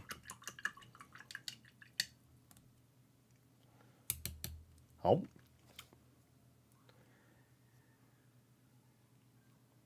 Okay. So that was the Lethal Shadows Gaming swappable brush thing. So far, hand not used to that weight or thickness of handle, but also I realised I completely missed a step. So let's go back. What fucking Biltan green? Okay. Anyway, everybody, welcome back to Non-Binary Person Looks Through a Box of Paints looking for a particular paint. Today we're trying to find Biltan green. Got it. Bang.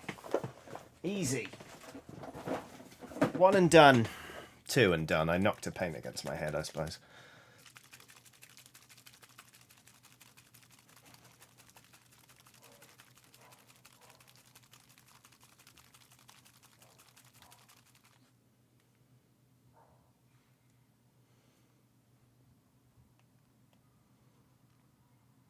No, okay. The camera's not that out of sync. It's fine.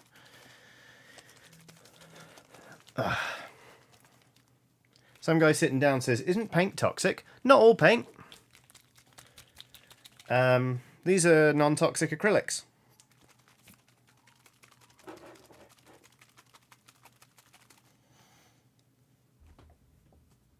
I'm genuinely sorry to those who are objecting to the use of the word nice. I didn't mean it in like the archaic sense or, you know, in a negative way. I think you're good people is what I'm trying to say. Right. Josh Warrior says, "I think you mean the only YouTuber looks through a box of paints." Right.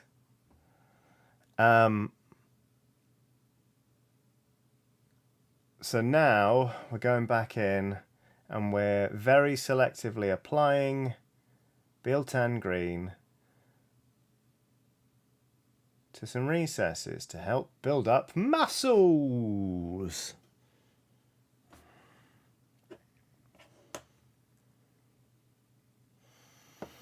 Emma Benton, you behave. Emma says, "I've noticed that a lot of Americans use French words regularly, such as hors d'oeuvres, and that's just for starters." Dang you, Emma.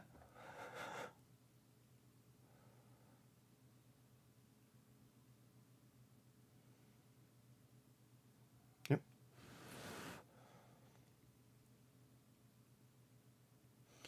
Ugh, there's going to be some tidying up to do after this step. Let me tell ya.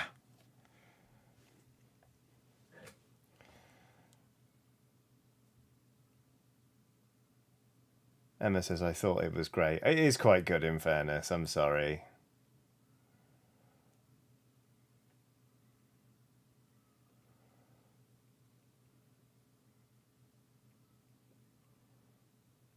I didn't mean to be contrarian about it. That's how I get part of that fucking gradient. There we go. Deliberately shade the underside. There we are. Okay, I remember. It's been a while since I've painted, which is really annoying.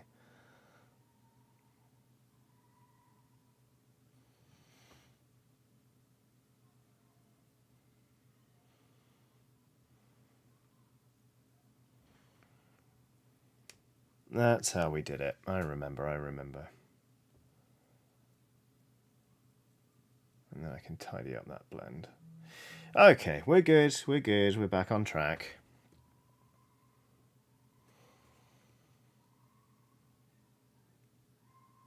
What on earth is going on out there? It's like a fox is getting murdered.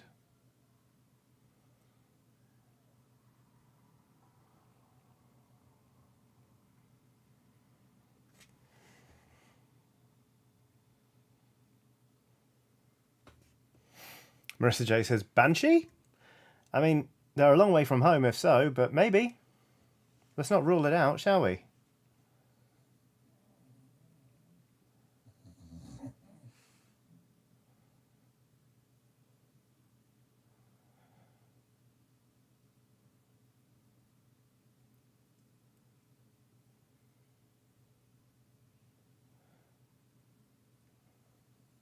Will says, a fox is getting murdered, mate. Hope that helps. Okay, there we go. Cool, thanks, Will. Olivia Farrell says, expat banshee for the win. Yeah. Actually, yeah. Why can't a banshee go on holiday? Knowing folklore, there probably is a reason a banshee can't go on holiday, isn't there? Probably because it doesn't get paid time off.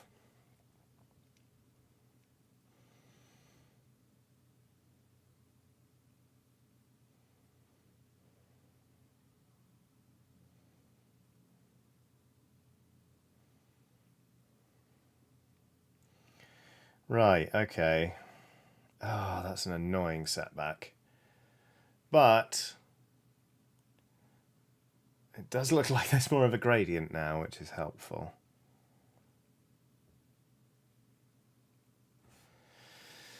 Oh well. Right, on with the next one.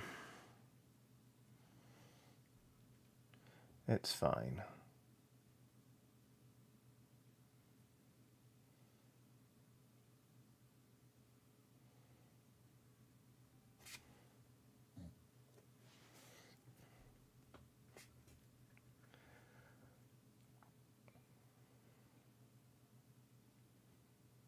Mrs. Tom for the Winter says, this is my impression of a banshee going on holiday. Ah! Sounds about right, yeah.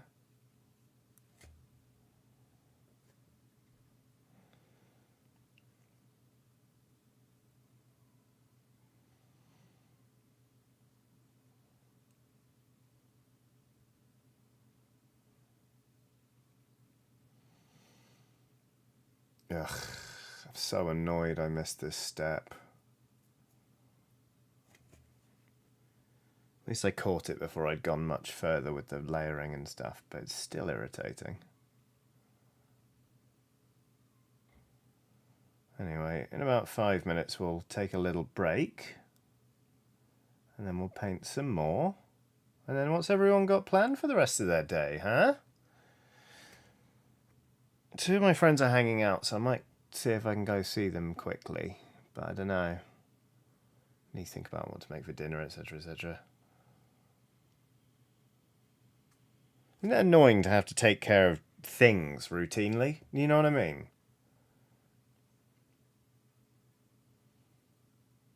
Like earning money, eating food to survive.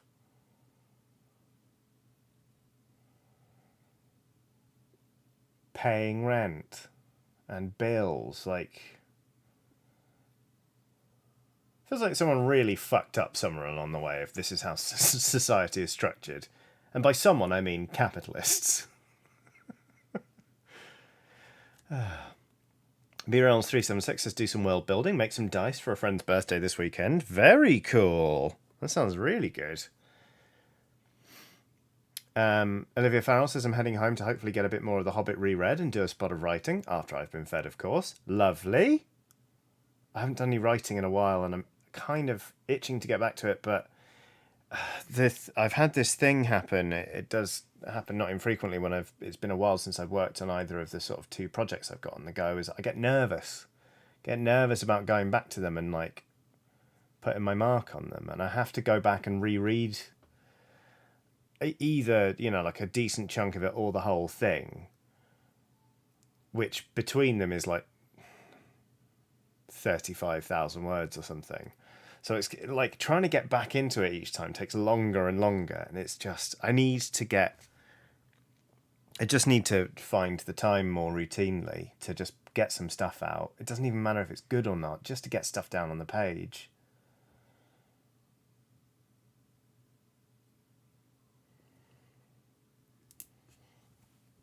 Neko the Kitty says, well, right now I'm working. After that, I'll be working on a knitting project that I balked and had to restart from the beginning.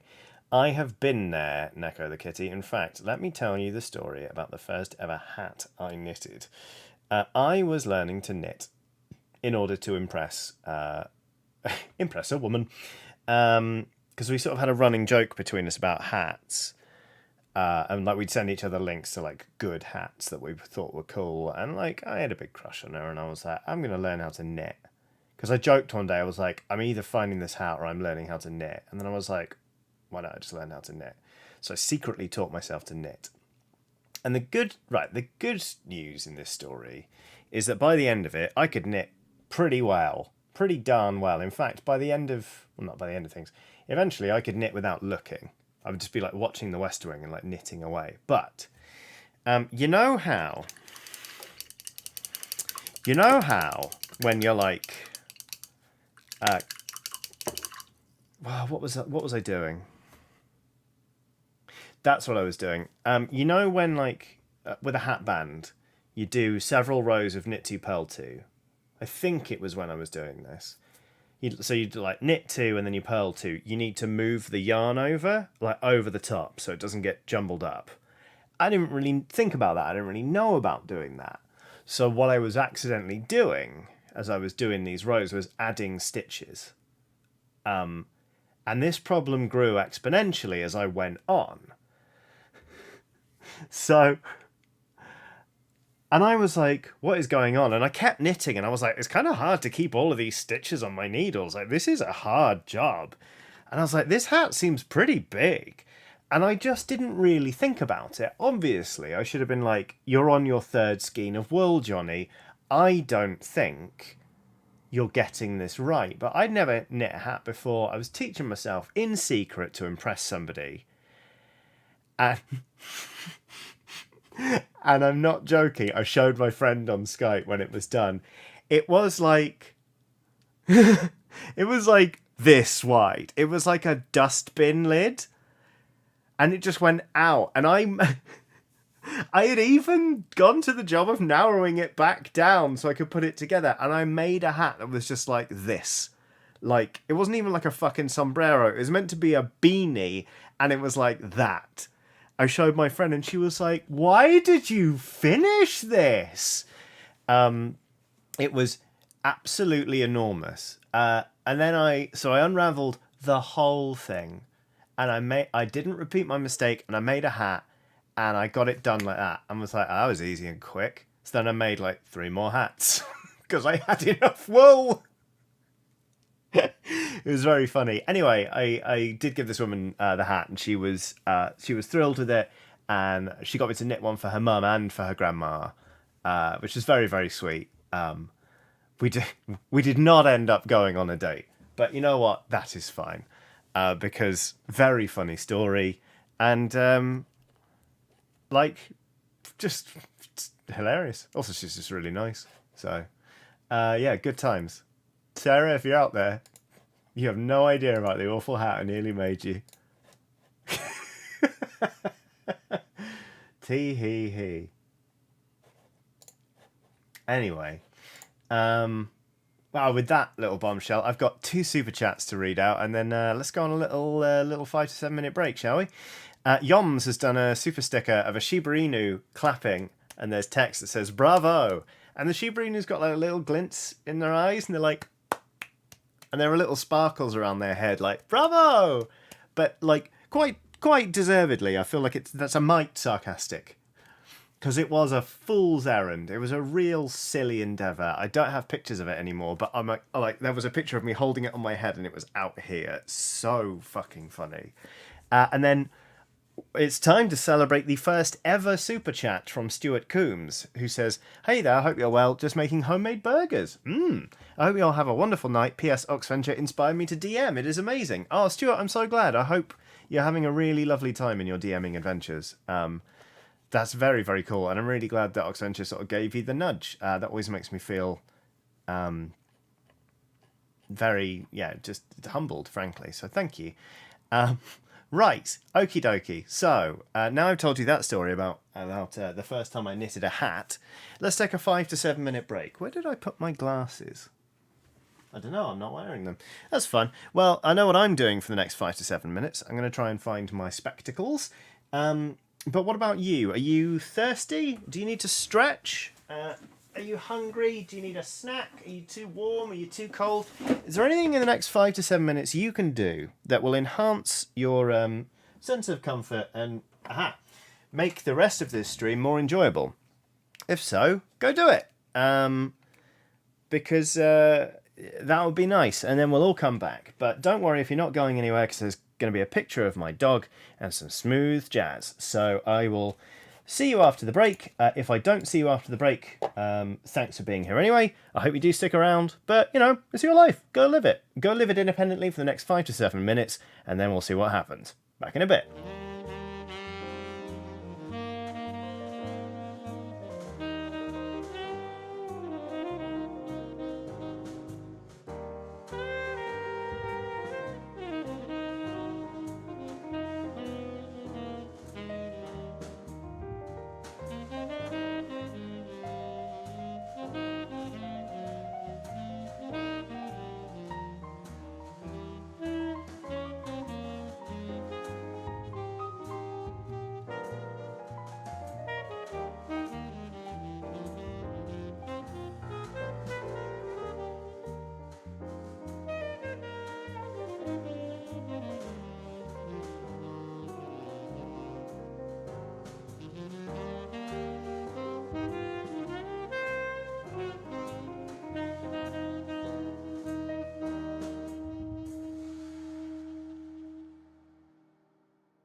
Hello, everybody.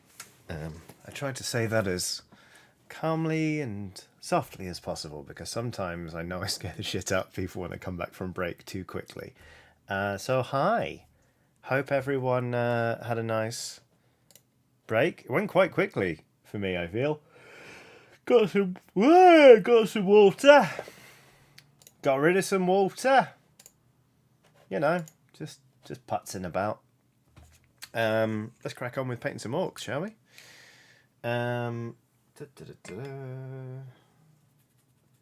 Now, where were we? Oh yeah, we just sort of put some shade on these orcs. I'm really annoyed I missed that step, but oh well. Let's balance it back out now. So it's another brush change, babes. We're going to go in with a Green Stuff World Synthetic size 0. Because I want good control over my brush strokes here. And I really like this brush. So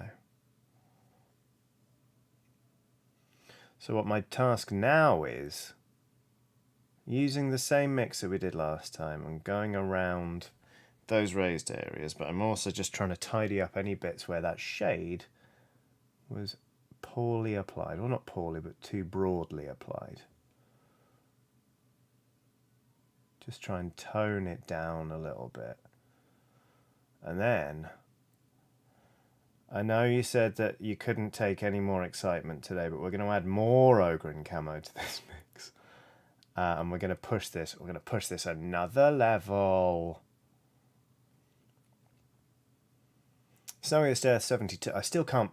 Sorry, I keep looking at OBS in my monitor, and I can't believe how dusty the camera was for like 2 hours on this stream.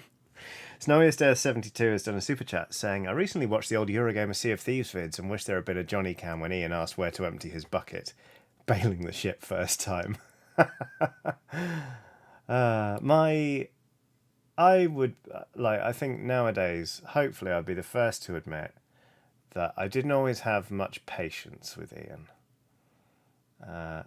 And I know that he courts that sometimes. He would deliberately try and wind people up, which is why one of his catchphrases is tee-hee.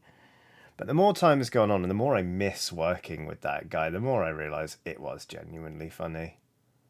But yeah, we were so bad at Sea of Thieves at the beginning. I haven't played Sea of Thieves in too long. I still love it, but I haven't touched it in yonks. I briefly logged back in recently to buy the Master Chief outfit and the weird sword that looks like the energy sword from Halo, because how could I not? But I've not actually gone on a voyage in ages. One of my friends who has been playing since early lockdown, so like, 3 years now, sent me a video of him buying some sails which cost over 8 million gold in the game, which is bananas. I think I missed a super chat. Sorry, Alex. I'll go back up. There it is. Right.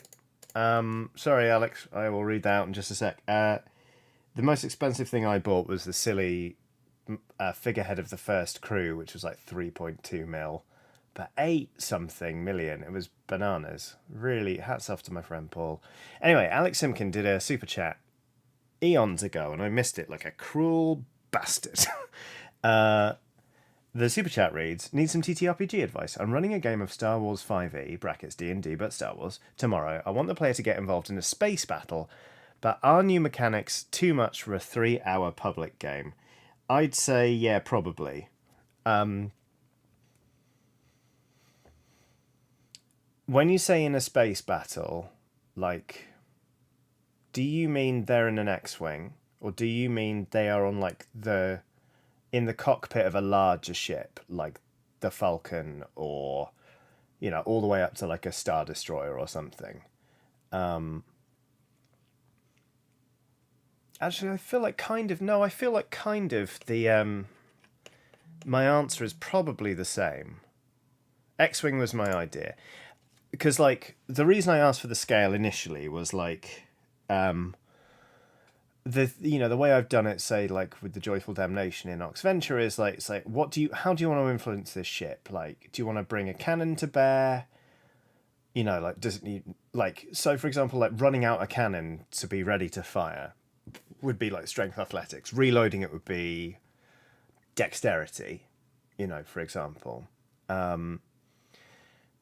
So I was gonna be like, well, if say you're on the Millennium Falcon and you want to get on the guns, then that would be dexterity and trying to like follow these moving targets with a like a gun emplacement or whatever. But you know what? I think even if you're in just the cockpit of a single thing, just make them do checks to do things. Like if they need to avoid something quickly, that's a dex save or just a dex check or what have you. Like, I don't think you need to introduce ship specific mechanics for a 3 hour public game. I dare say. And like, what I would say is be very clear with them, because like when you're in a spaceship, like they want to be thinking about spaceship things they're doing. Like they want to be thinking about doing something spaceshipy, for lack of an actual word. Like Anonymous, for example, says try spinning. That's a good trick. I would say drill it into them that they should just think about the kind of thing they want to do and let you worry about interpreting that into a role. Let them lead with the fun and the cinematic bits first, being like, okay, I want to flip upside down, and then I want to like, hit the burners, so like I'm suddenly like, reducing my speed, and then I want to like blat blat blat, like just let them describe it, and you can be like, okay, well let's break this down, make a dex save, and well, not a dex save, make me a dex check to like get into position, and be like, how hard do you want this break burn to be?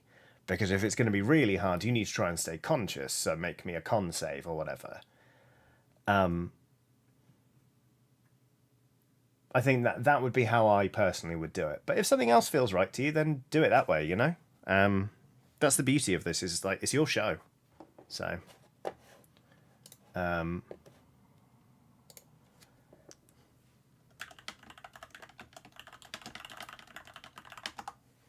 one sec, I need to send some messages.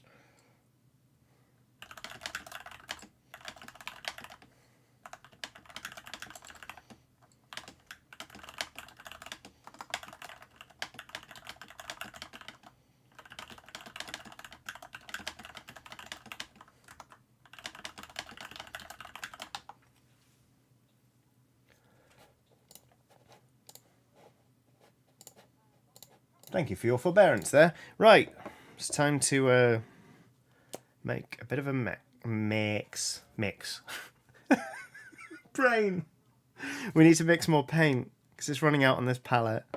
Bloody hell, Johnny. Right. So we've got some orc flesh in there.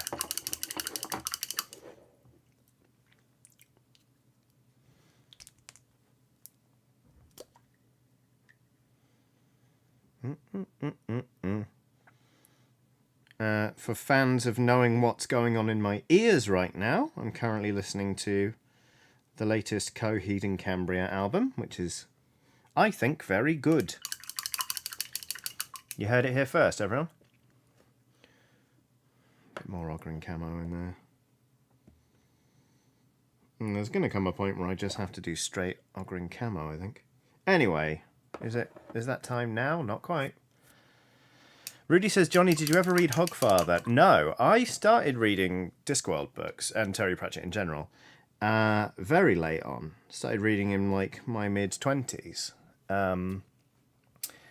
So there's loads I've not read, and I bloody love them, but I'm trying not to gallop through them too quickly, because I can only read them for the first time once, and they are...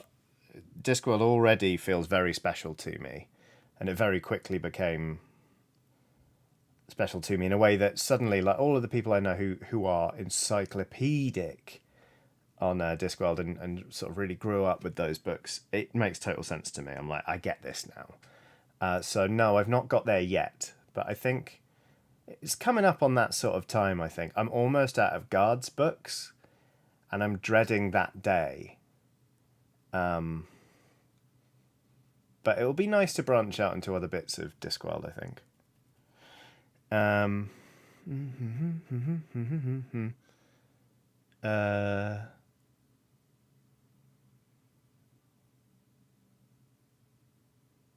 Will says, mate, you cannot read Hogfather in the summer. I mean, obviously I won't read it in the summer.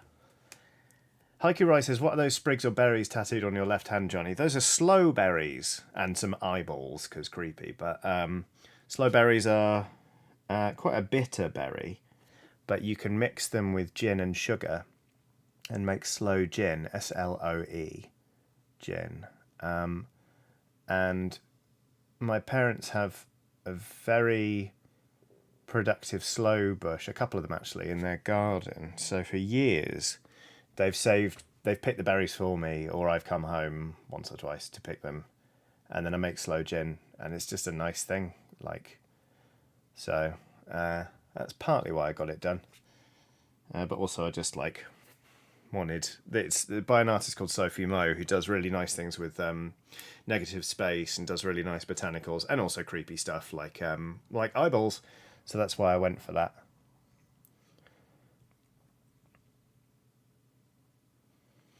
Last year, though, the slow crop completely failed, thanks to the ridiculous weather.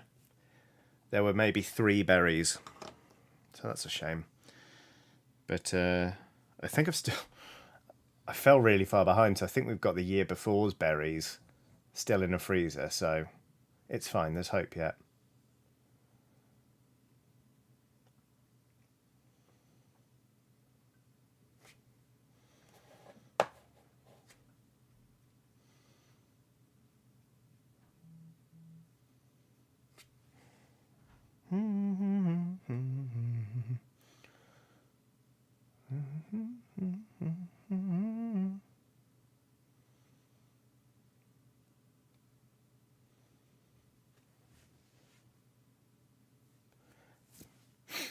Compare this to one of the other ones I've done.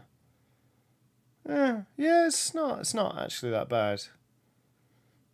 Okay, that's all right then.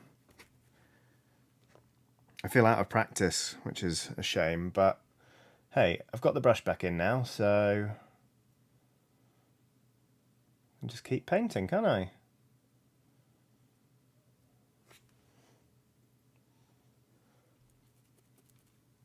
Oh, Chaos says I'm drinking a slow and damson cider at the moment. It's a bit odd, but nice. That sounds very nice. I love damson. I think damson's really bloody nice. I had an interesting beer yesterday. I was a bit disappointed by it, actually, by Pastore, who are a very good sour beer brewery. But it was an apple, blueberry, and maple pecan sour. So they'd gone for the real pastry sour base, and I think I just wasn't in the mood for pastry sour because towards the end it was kind of just harshing my throat. I mean, it was beautifully sour, but it was not really one to write home about. So that was a shame, but hey ho, I'll live. That's what I'm going to say.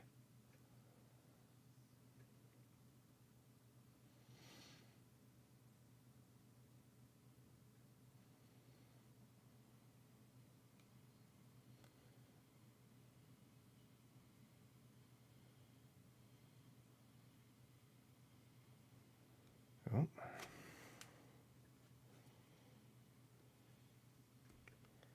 Matthew McDougall says, I had a great coffee the other day that had big damson vibes. I have never once, even when on the tasting notes, they're like, this one's got cherry. This one's got notes of nah. Not once have I been able to pick fruit out of coffee, in that sort of flavour mix. Even when I've gone looking for it, I'm like, this tastes like coffee to me. Which I know is funny because coffee comes from a cherry. But, I mean, the beans, when roasted, that just taste like coffee to me, you know? Welsh Spider has done their first ever super chat. There is no message attached, which may have been a mistake. If so, Welsh Spider, please just type it as normal in chat, and I will read it out with all of the ceremony I would give any super chat. Here we go, yeah. Welsh Spider says, "Hello, Johnny. It's the DM whose boyfriend did the fart jar. Just wanted you to know we still play. I've nearly finished the Lost Mines of Fandolver. All thanks to you giving me the confidence." I mean, I'm glad to have given you the initial nudge, but it looks. I mean, it already sounded like when you were telling me about the fart jar that you were absolutely flying. So I'm really glad you're having a great time with it. And yeah, just keep it up, basically. I'm really glad it's still going, and thank you for telling me.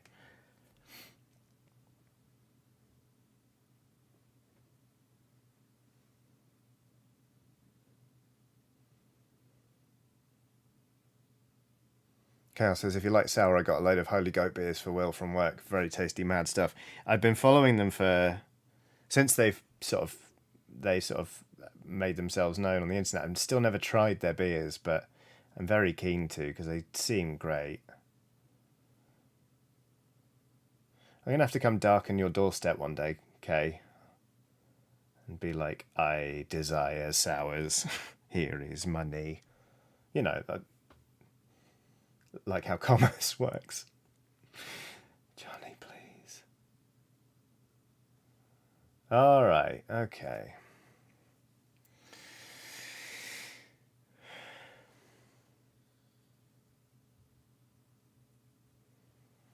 All right. That one's there. Ooh, that bit's not so good. Okay, that's a bit better. Okay, these aren't going to be the best ones on the team, but that's okay. They're just linesmen. Oh no, one of them is a bodyguard. It doesn't matter, it's fine. Right. Hold on to your butts, everybody, it's happening. We're going in with pure Ogren camo. I know.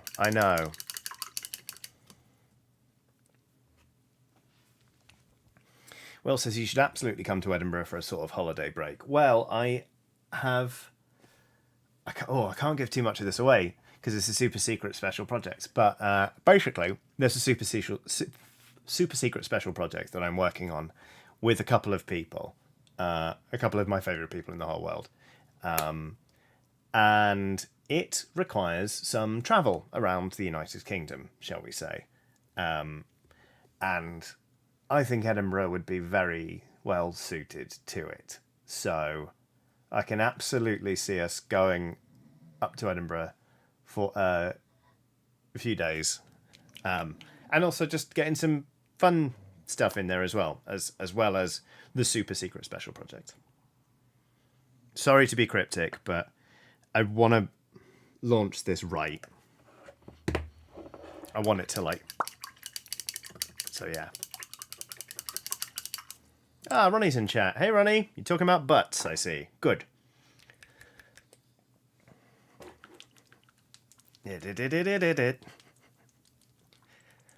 Loyal Old Dog says, "What are you planning?" It's a super secret special project, Loyal Old Dog. I can't tell you.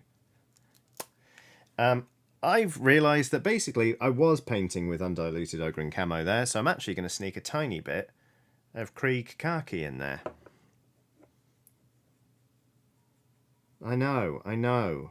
I can scarcely believe it myself. Cat from the Cog has done another super chat saying, "Do you have any favourite Discworld characters? My favourites are Moist, Von Lipwig, and Granny and Nanny, although the watch is also gold." So Moist is one of my absolute favourites. Obviously, I love Vimes.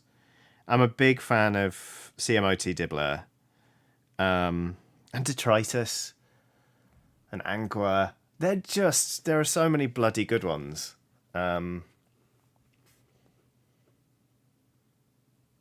But yeah, I would say my absolute favourites are Moist Von Lipwig and Vimes. I just like how put upon they both are, you know? One, because he's a career criminal who's got no other choice than to take a job he desperately doesn't want, and the other one, because he's accidentally been so good at his job that he's got a much bigger job now. But yeah, those two are absolutely fantastic. But what I love about it is that Discworld is a kind of shifting ecosystem of characters, and all of those characters are brilliant, you know?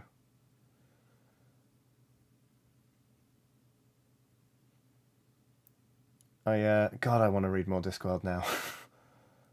I haven't read any new stuff in a while. I should get back to it. Although I'm having fun reading a bit more this year. I guess I do still try and read 52 books a year.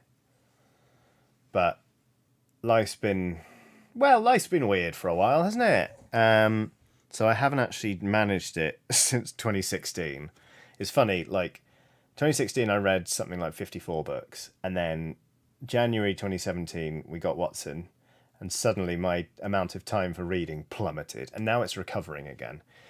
I might manage to do 52 this year. It's possible. I'm on track so far. But either way, it's just fun to like push myself to read a bit more. And yeah, I'm having fun with it. But I've not read any Pratchett for a while now. Eleanor Smith says, why 52? 52 weeks in a year. It's just easy to keep track of, like, if a book has taken me more than a week to read, like, okay, that's fine.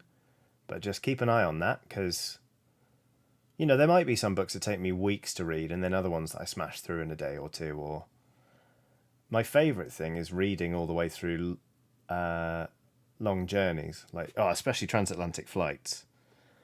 Bloody love taking a book and just smashing through it on a flight. I read solidly on the way out to Boston for PAX East, and then, like an absolute legend, I left my Kobo e-reader in a brewery in Boston, so I had nothing to read on the way home. But I got a very nice email from somebody who worked there, and she said that she'd found it, and she was like, you know, we can just come by and you can pick it up or whatever. And I was like, hey, listen, I'm 3,000 miles away. And I was like, I've given that thing up for lost, so you seem nice, why don't you keep it? And she said that she had sworn off e-readers after losing her Kindle on a beach in California once. And she was like, this is amazing. Like, this feels like I can, you know, start my journey again. Which made me happy. And she was like, what should I read first? I was like, whatever you want. Like, I'm not going to try and recommend you a book that you might hate on this new piece of tech. But it at least made me feel a little bit better that I had left that thing behind and I had a boring flight home. Murphy to Go says Kismet. Yeah, there you go. Haiku Rise says, have you read Wheel of Time, Johnny? And if you had to, and if you have, do you hate the Amazon series, brackets projecting? I have never started the Wheel of Time solely because I know how much there is. I can't bring myself to read that much. Of one thing. I'm also, at the minute, I'm kind of on a little bit of a fantasy hiatus. I'm reading less fantasy these days. Partly because I overdid it, and partly because my partner for Christmas for Christmas my partner, not my partner for Christmas. I don't have seasonal partners. Got me a book called This is the Canon, and it's like how to decolonize your bookshelf in 50 reads. Hang on, it's just there. I'll grab it. Then I'll do a bit more work on this model. Hold on. Keep Calm and Reload says, hello Johnny, update on the cat. He'll need medication for life, but he's pain-free and I get to keep him. That's amazing, Keep Calm and Reload. Well done. That's bloody brilliant. Right, this book is an absolute fucking banger. It's called This is the Canon, Decolonize Your Bookshelf in 50 Books. And basically, it is just 50 books like Between Two Worlds by Miriam Tlali. And it's sort of like a little introduction, like, this is a debut novel that should be read by everyone. And you get a little bit of an intro, and then you get a thing about the novel and a thing about the author. And if you like this, try reading this. And I'm just trying to work through it at the minute. And I've read so many stories that I never would have encountered otherwise. And it's just been really, really nice. So, can thoroughly recommend. What have I really enjoyed? I just finished The God of Small Things by Arundhati Roy. That was very good. The Colour Purple by Alice Walker was hard, but good. Shit, what have I read recently? I swear I've read a few of these. Oh, shit. What is it? Brief History of Seven Killings. Where's that gone? A Brief History of Seven Killings by Marlon James. That is an intense and long book, but very, very good. Marlon James is a hell of a writer. Anyway, books. They're nice, aren't they? Tom Ireland says, oh, nice. I remember getting a nudge like that about authors I'm reading, realising almost entirely middle-aged whites... middle-aged, middle-class cis white men, British or American. Yeah, I fell down the same route, really. Or I, congratulate myself for having read some Ursula Le Guin or something. It's like, wow, look how well I'm doing. And it's like, nah. I'm reading very Western, very white writing all the time. And it's been nice to step out of that. Just because, there are different stories that you wouldn't get elsewhere, but, like... Just because storytelling is different from one culture to another, even if it's, the work is written by someone who's, like, second generation, or it's translated into English or something, you still get that sense, and it's just nice. So, anyway, books. They're good. I like them. Okay...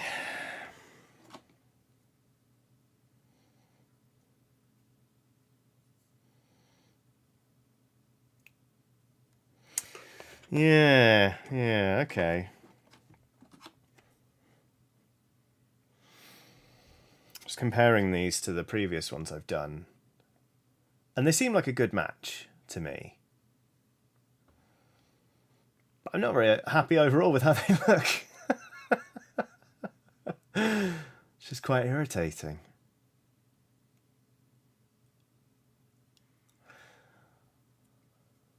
Maybe it's just because I've spent 2.5 hours staring at just two models, painting just their skin.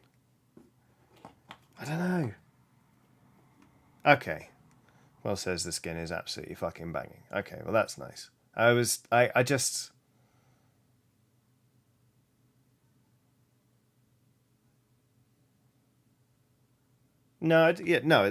Okay, yeah. Don't fall into yourself, Johnny. Your paint is okay. You do all right at the brush thing. I'm just really trying to push myself at the minute. And I feel like I can still see imperfections, but I don't all the way know how to fix them, But that's okay, It's growing pains. If all growth was linear and straightforward, then I'd know how to do more things. Cool, alright. Tell you what then, I'll do some other details on there, because I've got these little shields on the back. That shouldn't actually be cream, that should be a different colour. So I'll do that and that. Got the feathers there. There are some incidental details, and I think that'll tie it together nicely. And then I'll do some final face highlights just before I finish on these models. We can finish these two. We can do it. We can do it. It's alright. Phew. It's also silly that I get this heads up about it, because I've played a lot of Blood Bowl, and you don't look that closely at the models while you're playing. I mean, you stare at them, you stare at nothing else, and you stare hatefully at them. But you do it from a distance. It just doesn't matter.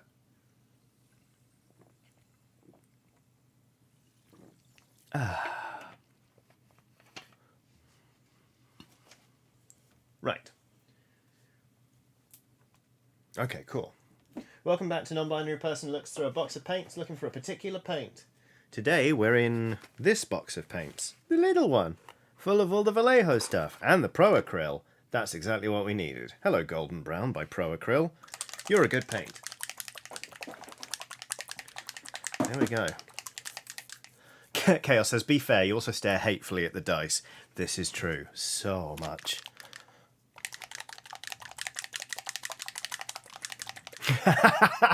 Olivia Farrell just choosing violence says, yeah, no one else will know, but you will. True, yeah. Emma Benton says, have you used pale sand yet? Not yet, Emma. Because these shoulder pads are already pale sand. But I will use pale sand on this little banner here. So that'll be okay. What colour should I do that ribbon? I've already painted a ribbon once so far on this team, I think. Or have I? Oh, I did it white. Yeah, don't worry, Emma. Pale sand's in the offing. It's coming.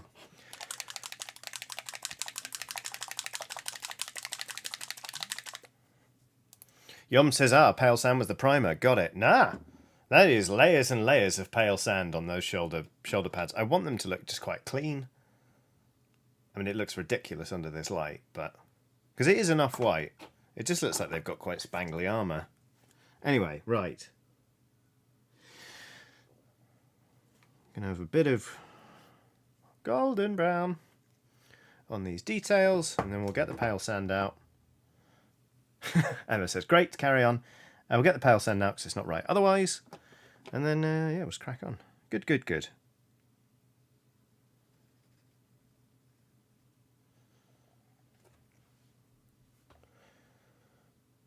Yom says, so the blood splatter shows more clearly. Exactly, Yoms. Now you're thinking in Blood Bowl. But also, these aren't orcs, these are humans.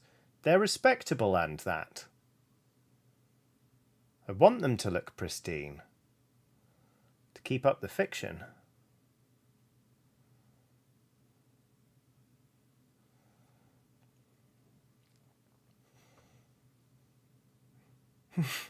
Sarah Burke says, and I don't know if you meant for this to sound quite so dramatic, but I'm going to give it a dramatic reading. I awaken, bleary and hungering for something from my fridge. Calmer than when I went to sleep. These streams are always lovely for my mental health. You're all awesome. Thank you. It's kind of more rousing at the end there, but at the start it was very much survival diary. But hey Sarah, welcome back. I'm glad you had a nice nap. Very, very glad to hear that you find the streams positive for your mental health as well. I need to work on it earnestly, but I'm going to make the next t-shirt I want to do for the channel is a Skelly Pal Nap Club shirt. Just because there's a surprising number of people out there who have had naps to my streams, and I think they're worth celebrating. But also, naps are just great. I'm really good at taking them. So, I just want a t-shirt that celebrates naps. I'm planning a sort of like little design on the front and a bigger design on the back kind of t-shirt this time, which would be nice.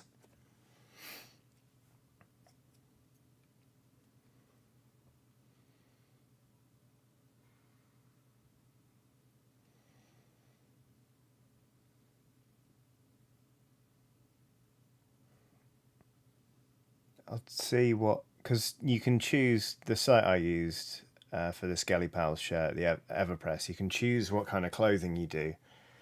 So, wonder if I could manage. I bet you they've got like slouchy fit stuff or like basically clothes that would be really good to nap in. I'll have a look and see what we come up with, but I haven't made the design yet. I need to, but I'm not the most natural of designers, shall we say.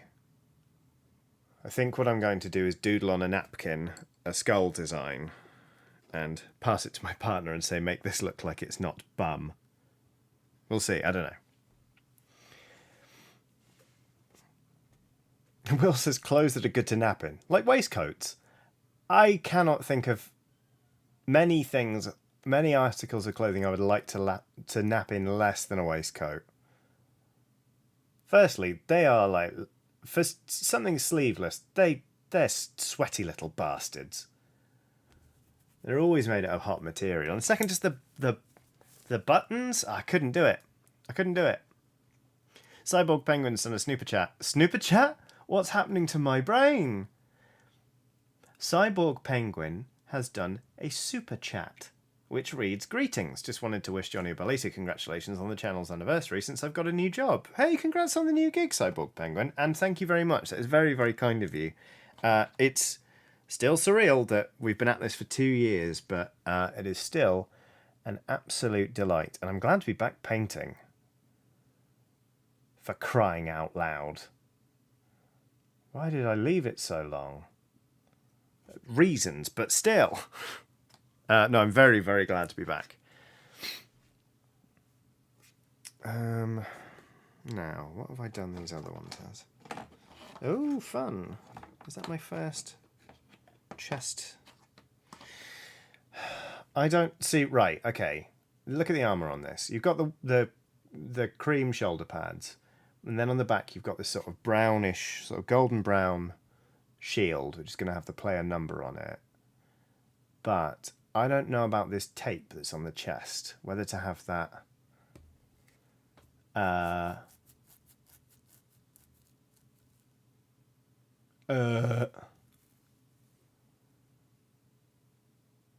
I don't know whether to make that golden brown. I think I will. I think it looks better that way. Okay. Yep. Good. Okay, fine.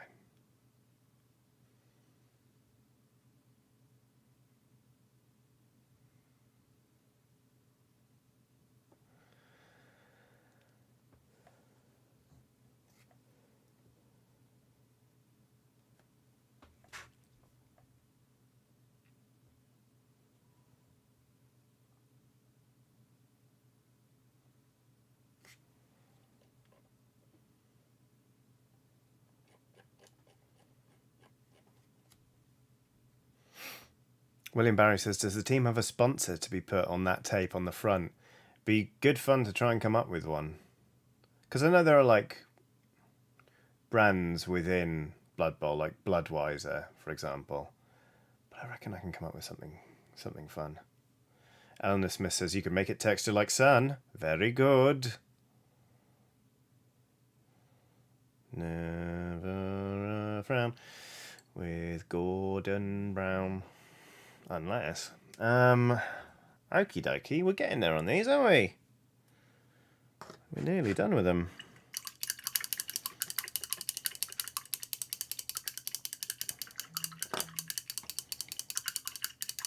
Need some metals. Welcome back to Non-Binary Person Paint Box Paint Look Paint Thing. We've got chainmail silver. We've got brass. We've got what we need. Yeah, we got what we need. But we also need a red, so we'll take heavy red. Oh, hey Watson, you okay? Yeah, good girl. Heavy red. Yep, that's everything we need for now. Good. Oh, wait. What am I saying? Ladies and gentlemen, all my non-binary siblings, you know it, you love it. It's pale sand. Beep, beep, beep, beep, beep, beep. My phone go.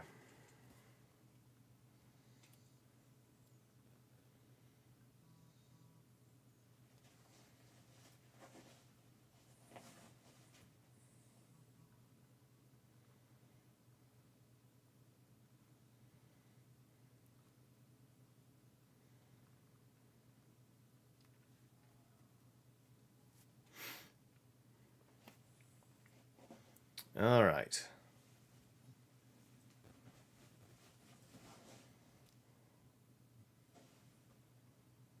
Sorry.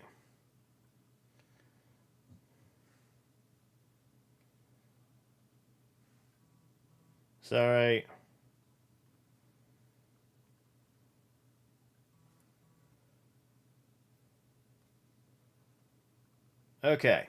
Sorry. Pale sand. You know it, you love it. It's a paint. Right, but what we're going to do is get a little bit of red on the palette. So we've got a couple of these, like... Couple? No, we've just got one. Like a little purity seal-esque thing there. Like a little wax seal. Orp. So we're just going to paint that red.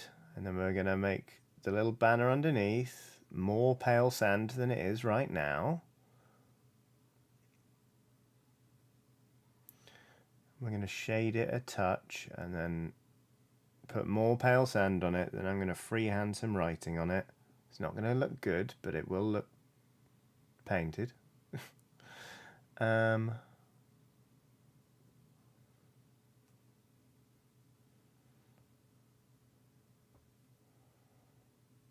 always like this bit of the stream. It's where I feel like I have to narrate what I'm doing, but I frankly don't know what I'm doing with any great degree of clarity. So I'm just flapping my gums.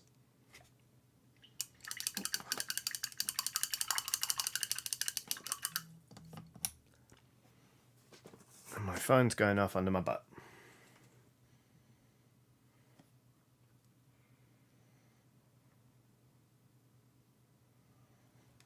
Okay.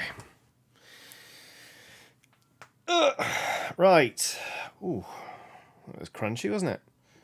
Let's do these bloody metal bits so we can get them out of the way and just get on with the pure sweet business of applying pale sands to models.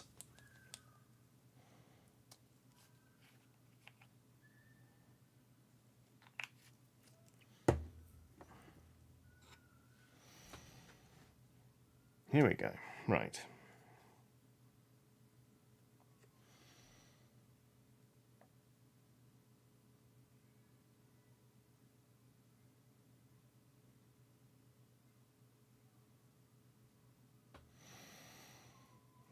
Not the biggest fan of some of... I don't know, some of the Vallejo metals are incredible, and then some of them... Actually, you know what? Some of them are just metals that I have always been a bit dissatisfied with from manufacturers, so shut my mouth. Vallejo, you're doing great, buddy.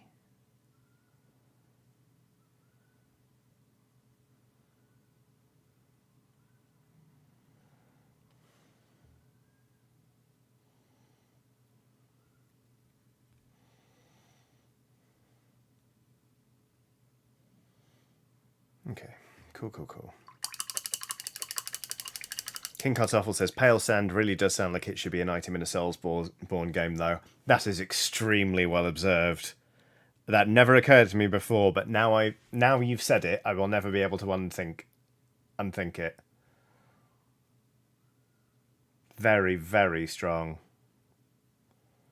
Oh yeah, I need to use this very silver on this to make it stand out from the breastplate. Ah, well. I can always go back to that, because I need to layer up this metal anyway. Or do I? Yes, I do. A bit. Oh, in fact, that's what this metal is for. Oh, there we go. Alright, well, let's do that quickly then. Don't worry, sweetie. It's a very lazy way of layering up. Just to bing another metal on top of this metal. But you know what? It creates enough contrast. It's fine, and I don't need every bit of these models to be like the highest standard I've ever painted, because I want the skin to pop on these, and this'll do. This'll do just fine. So there we go.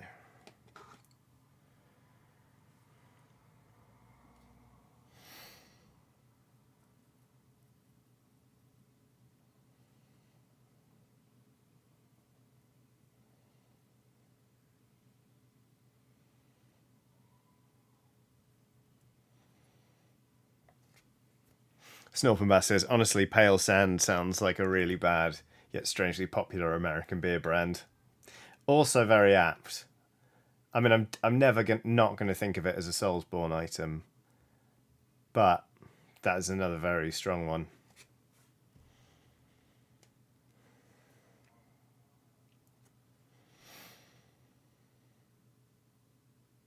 Yom says, Pale Sand. Ignore the texture, that's just the hops.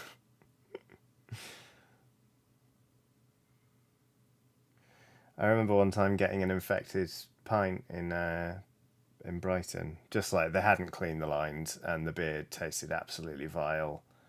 Or maybe the batch of beer was bad. Either way, it tasted like bacterial infection. I was like, that's disgusting. And I had got a pint, and two people next to me had got a pint of the same stuff.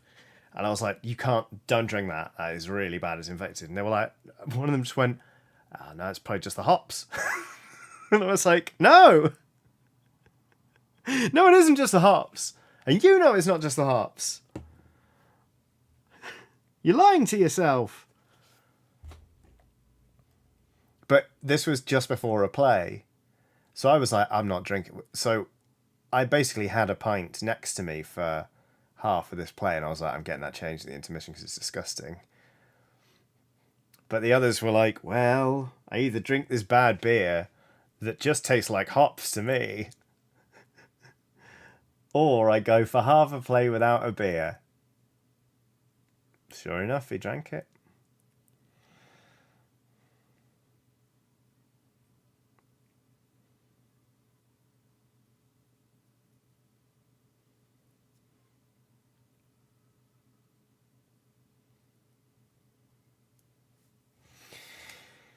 Right.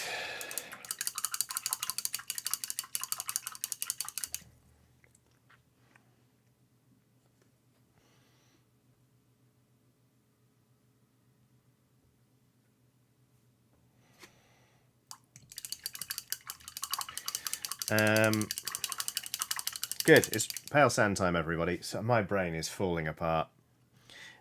Might stop. I'm probably not going to make it through another hour of streaming. I'll put it that way. But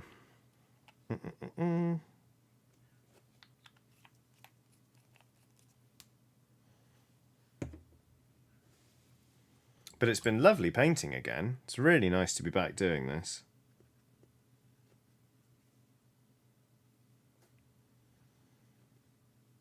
I'm sorry that I've had this crab taunting you the whole time.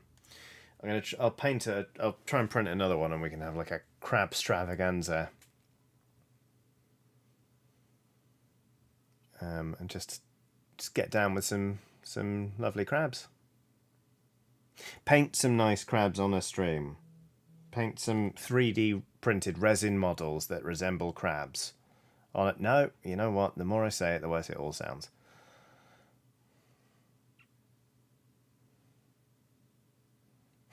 Uh-oh, Zegagenesis has called for a crab rave. Twice in as many streams. Wow. Maybe we should just become like a crab channel.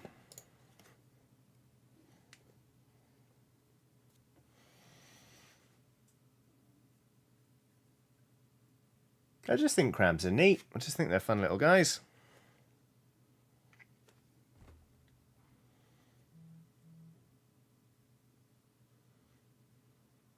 They scuttle around, they live in little holes, they're slightly scary sometimes. Will says Crab Reacts YouTube channel. I mean, that I can get behind.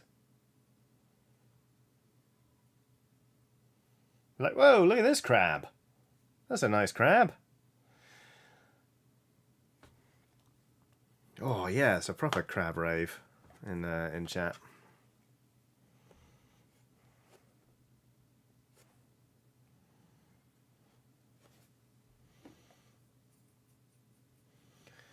Pale sand, you going on a feather. Do-do-do-do. What just fell off that model? Weird. Okay.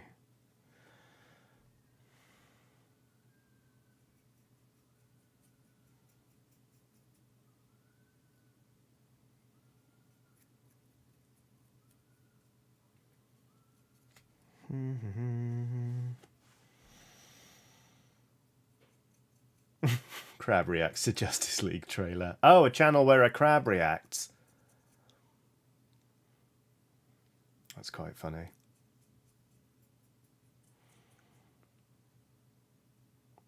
That's right up there with the shipping forecast as things I'd love to make, but let's face it, probably won't.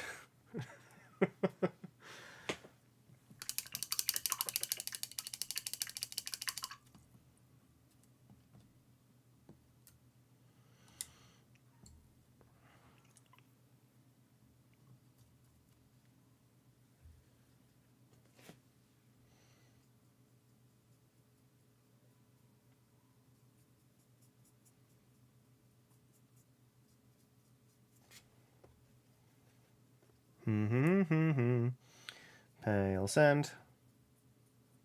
Pale sand.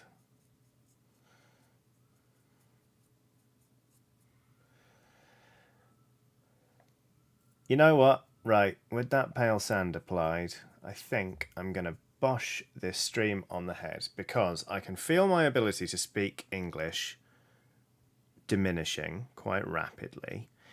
And I feel like from these models, I need a little bit of a break so I can come back to them and see what needs tidying, what needs fixing, and how I want to do the very final details, like the face guard on this helmet, etc., etc. There are just some bits I want to tidy up, and I know I won't do it now if I push myself forward, because I'll get impatient and tired, and like I say, my brain is just going. So I'm gonna start saying farewell, but thank you everyone for this stream. It's lovely to be painting again, in general and on camera. So let's see. I am not streaming this week again. I'm not streaming on Thursday, unfortunately. I would love to, but I will be at Hackney Brewery in East 17 in London, running a Mario Kart tournament, which should be very silly and very, very good fun.